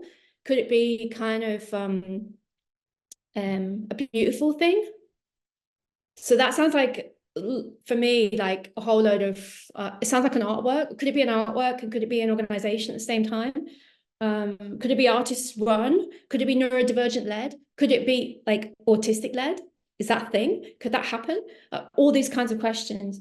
Could it be that when you encountered us, you felt like you belonged? You felt like, so all of this, yeah. And then this job came up. And for me, actually, thinking about like the job is local, it was local, we're national, we're sort of a national organisation now. But at the time I lived in Herefordshire, the job was local. It already had a kind of system there. It had a structure, it had a history. So anyone who, for me, like that actually meant that was okay, because I would feel tethered. I had a sort of like something to push against, which is really important when you're neurodivergent, to have an edge or to sit against, something to tether yourself to and then to grow from. So I approached the job in a way, like honestly, I approached the job in a way in terms of like what I would, how I really wanted to work, how I envisioned. And I think one of the things I could do is I could see the potential. There's also a landscape around that's why we're all here at the moment. There's a landscape, there's a shift happening as well. And so I felt like maybe those things align. Maybe it wouldn't be too hard, actually. I'm coming up to 20 minutes. I'm just going to say, so I have the slide in front of you is a piece which is called Tiny Little Witches Hovering. Not everyone knows that, but if you go to Bull's Yard in Coventry, you'll find it. So what in front of you is a circular seat, and in the background is a playground that we've designed, and there's a tree coming out the circular seat. Here's one of the seats here. So one of the pieces of sculptural furniture which you could sit on in Coventry. So they're sort of like, they have pink tops to them, and the tables have these very, very long circular pink tops. And on the top of them are these kind of like coconut shaped struck little sculptures that are really great to put your hand on. And when you put your hand on them, they feel really lovely because they're all made up of tiny little stones and bits of glass that we put together. They're very sensual as well. And here's one of this next slide is just one of the playgrounds. So the playground is quite, at first glance, seems quite standard. Like you've got a slide in front of you and a swing. But actually, if you were to go up the steps to the slide, you would be standing inside a piece of sculpture that's based on the pulpit in Coventry. And the last slide, I just thought, because this is basically me, really. The last slide is me sitting at one of a piece of work. This is a piece called Seafood Disco. You can find it on the Thames in the Greenwich Peninsula. And it again has it's a long table, circular, half circle table with benches against it. And I'm sitting on one of the benches and it's a little bit blurry, and I'm reading a book, which is basically my favorite thing to do. And it again has these little coconut shaped little balls on the top with lots of different color glass and things in them as well. I'm just going to stop sharing here. There's so much more I could sort of hold on. I'm going to stop sharing if I can find the thing. Oh, hold on. Where's my little thing gone? Just a sec. Oh no, maybe we're going to be stuck on me stop sharing. Oh, there we go. Stop share. There we go. The last thing that Amanda asked me to talk about is like, how does this affect our art practice as well? So I work with my partner, actually it's come out of lots and lots of conversations about things that we want to do. So we're much more sort of we still work together on several projects, but Ivan has lots of other things that he's doing. I have projects that I'm working on by myself, and I have Dash that I'm working on as well. It just expands really the possibilities and makes things more collaborative, and it's kind of was difficult, and now it's actually rather glorious, actually, and rather wonderful. And I feel a bit like like there's some freedom in just following your instinct as to where you need to go. I think a neurodivergent instinct is usually pretty good as to where it needs to move to. Okay, I'll stop. Okay. Oh, amazing. Thanks so much, Heather. And again, check out the comments. I just will read a question that's popped up. So this is from Daisy Hunter. And it says, "These are amazing," referring to the images of your work. "I have seen a few disabled artists making large-scale sculptures and have often wondered about the process of fabricating these. Would love to know more information. Do you offer any one-to-one sessions at all? And how, if so, how to apply?" Yes, so not at the moment, but I am planning. That's what I'm planning to do at Dash, actually, is I'm planning. So yes, people will say this to me all the time. So I realize I can make some really big stuff, like massive stuff. Yeah. So, and it's really hard to understand how, and it's just like constant failure to get to that point. So yeah, so what I'm planning to do is, as you might have seen from our latest socials, we've just appointed a couple of people, so I just haven't had the capacity to do it. But I will be doing like a monthly get together for those artists that want to go big, to talk about that and what that looks like. And what I'd really love to do is actually so I'll do that this year, and then next year what we're going to do is put together a group where we start to look at public art briefs together, real ones, and look at and then walk you through applications for those and submissions for sure. Brilliant. So definitely watch this space moment, not only taking over and creating a punk-like Dash sensation, but also how to go big or go home. Brilliant. Well, thank you to everyone. And I want to hand over now to the floor just to see if anyone had any questions. Please do pop them in the chat if you'd like to, or use the raise hand icon, which is if you wiggle your cursor, it comes up at the bottom under reactions, where you can ask the panel any questions directly. So I'll give it a couple of minutes just to have a think. If not, I'll fire away some. And Lucy, I'll hand over to you.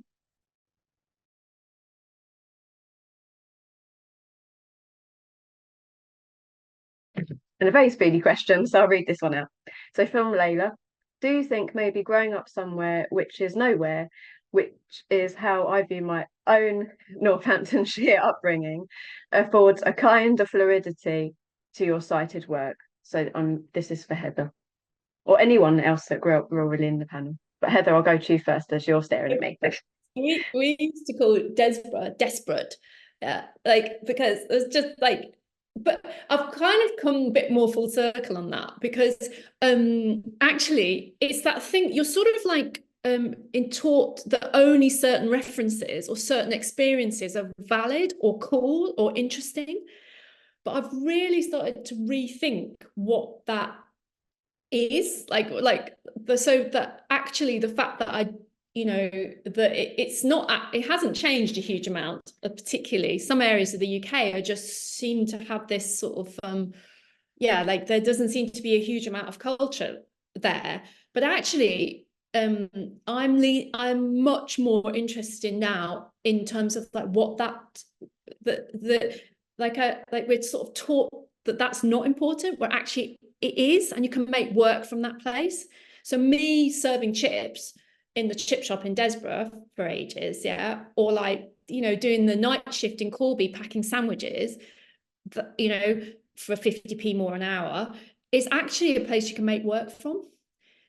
It's just that we're taught that that's not, so I'm kind of like into it. I tell you what I've found is that I'm also like, I'm so up for working in awkward and unattractive and difficult places, so-called, because that's where I came from. So actually I've got a complete advantage. I like it when it's not perfect. And I understand that. I know what it's like, when I, like with the boat goes, canals go to really rough places, yeah, rough as in, like I like working in those places. I like mooring the boat up and wandering around, because that's where I grew up, and I understand that. And so and it's so much easier to make art actually in those places, and people are brilliant and receptive to it. Brilliant, thank you, Heather. We just had another question come in from Alex Day. Excuse me, sorry, she's pinged off my screen. So Alex has said, I wasn't working in curation or museums pre-pandemic. Do you feel the arts environment has become more adaptable and accessible for us in the age of the digital and Zoom, e.g. events like this? And I'll throw that out to anyone in the panel that would like to answer, but I want to pick on Matt if he's had any initial thoughts, if that's okay. And thanks again for everyone that's been putting their questions and comments in the chat. Yeah, I totally think that there's been a huge sea change in how everybody behaves and acts and accesses things, which is across the board. And I think that can only be a good thing, and it's never going to be enough, and there's still huge amounts of work to do. But I live in this bubble, and I don't know how broad it is, but it feels like something's been kind of let out of the bottle that can't be put back in again, where the awareness of neurodiversity, the awareness that a whole ton of people were spending their lives hiding and pretending to be something, trying to fit in and pretending they were something they weren't, is much more apparent now. And then when you start thinking about that, you can think about other kinds of accessibility and other kinds of diversity, and how other people's experiences haven't been recognized or shared or given access. And it feels like that's quite an optimistic place to be. Can't remember what the question was now. Yeah, I mean, and I think that's, or hearing Heather talk then, that just rethinking how you might go about stuff is really exciting.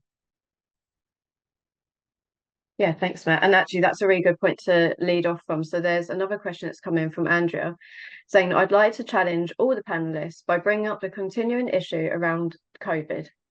Has there been any real change from the perspective of equity for clinically vulnerable people, i.e. immune suppressed, and for accessibility for in-person events? Have lessons been learnt yet in the arts? So yeah, I'll throw this out to any of the panelists that would like to comment on that. Amanda, do you mind if I say something, because Go for it. I really so one of the things that we're not there yet, but one of the sort of like things that we've decided to do at Dash is to make sure that that we're fully hybrid in everything that we do. So understanding that so we're working with Amanda actually on this as part of this, actually, to just make sure that this experience, the digital experience, is as curated and as expansive as it actually can be, as well as the in real life experience. So understanding that this world that we're in right now is extraordinary, and that work made from bed, for example, or work made on the sofa, it is oh God, like in a way, it's like so exciting area for curation and artists to work in. The audience is enormous, for that kind of work. The idea of kind of like that as like just not we're online or like we're in real life and you can join online. It's not that. It's much more about saying that this is a whole space that can be utilized and used and expanded upon. What we're just about to go to, if anyone gets our newsletter, you'll see that we've just got our ESME funding to do our next Future Curators program. We will have one of the Future Curators residencies will be online and will be for curating that space specifically for someone who's not able to go out. So to be fully hybrid and to understand both sides, I think is absolutely, it's very exciting. Brilliant, thank you, Heather. And I just wanted to, as time's getting on now, we've run over a little bit. I'll just go to a wrap up. But yeah, again, thank you so much to all of the panel and our speakers today, and thank you to all of the audience members for joining and being really, really active in the chat. As Lucy mentioned earlier, we'll get the slides out to you, and we'll let you know when the recording's uploaded to the VASFA website. And I just wanted to comment, really, just again, amazing panelists, and a common theme that I've picked up on everyone is that things are in change and flux. And I just wanted to ask the panel if they had any passing comments on what does change look like for you. And I'll leave it there.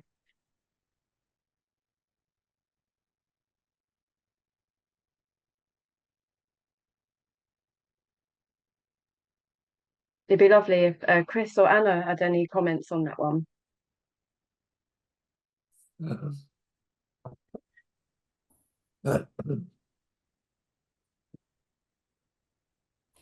Oh, sorry, Chris, carry on. Right, you go. I'm thinking. I think for me, Amanda, in terms of what does change look like, for me, the spikier the next few years are, in a way, the better, because I think I think that's what's needed. So what does it look like for me? It is a more equitable space to be in. It is a space that listens and actually hears, and it is a space within the sort of arts mental health space that really can drive home some key messages, but is also agile and responsive. But I think to do that, it needs to be really provocative. And I think there needs to be kind of, some people have talked about activism. I think there needs to be some activism. And certainly when I'm working with young people, I'm kind of saying to them, if you are a citizen researcher, you are by default an activist. So let's celebrate that and let's go for it. So but for me, that's what it is.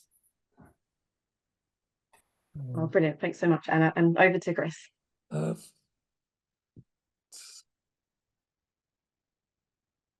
I think for me, when I'm being selfish, I think change.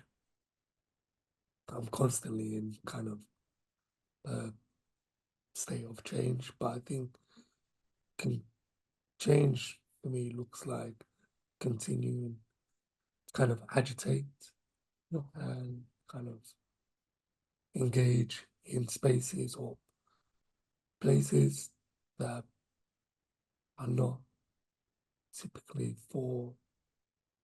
that are not accessible for many different reasons. Yeah.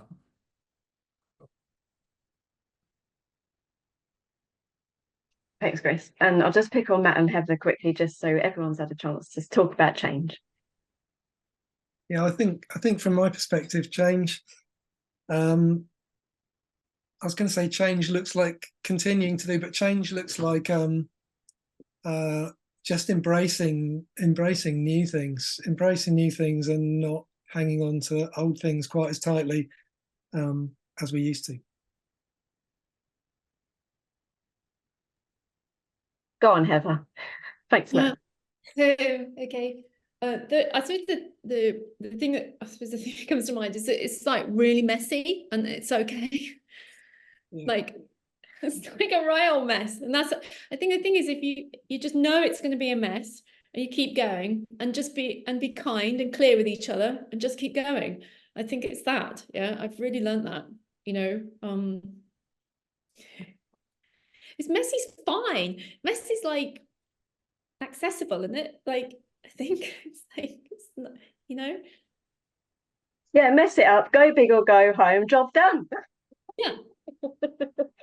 And I think that's just a perfect place to hand over to Lucy. And again, thank you so much to all of the panel, all of the audience, and the comments have been fantastic. I've just dropped in there, please do stay in touch with signing up to Visual Arts Southwest newsletter. I've put in Dash's newsletter, Exeter, and I've put in Falmouth Uni and stuff, and Chris's website as well, to find out more about all of the panel today. And over to you, Lucy. Thanks again, everyone. Thanks so much, Amanda. And thank you to everyone joining today. But, thanks especially for Amanda for the time and energy and commitment that you've given to this programme. It's been absolutely brilliant. And we so appreciate your work. And you've been a fantastic collaborator for the organisation throughout. So, yeah, thank you. As Amanda says, we will share the recording and the slides with you. And I will email around as soon as that's ready. And there'll be an evaluation form, which we would also really appreciate if you could fill that out. It really helps us to reflect on our work and kind of think about what comes next. So yeah, it'd be really appreciated if you could complete that as well. So yeah, thanks again, and I'll email everyone soon. And as Amanda said, we're hoping to continue this work with program in the future. Obviously, we need to fundraise, as does everyone. But yeah, do sign up to our newsletter, and we'll keep in touch that way too. Okay. Thanks, everyone. Thanks, everyone. If the panel can just hang on for 5 minutes as well, that would be really great.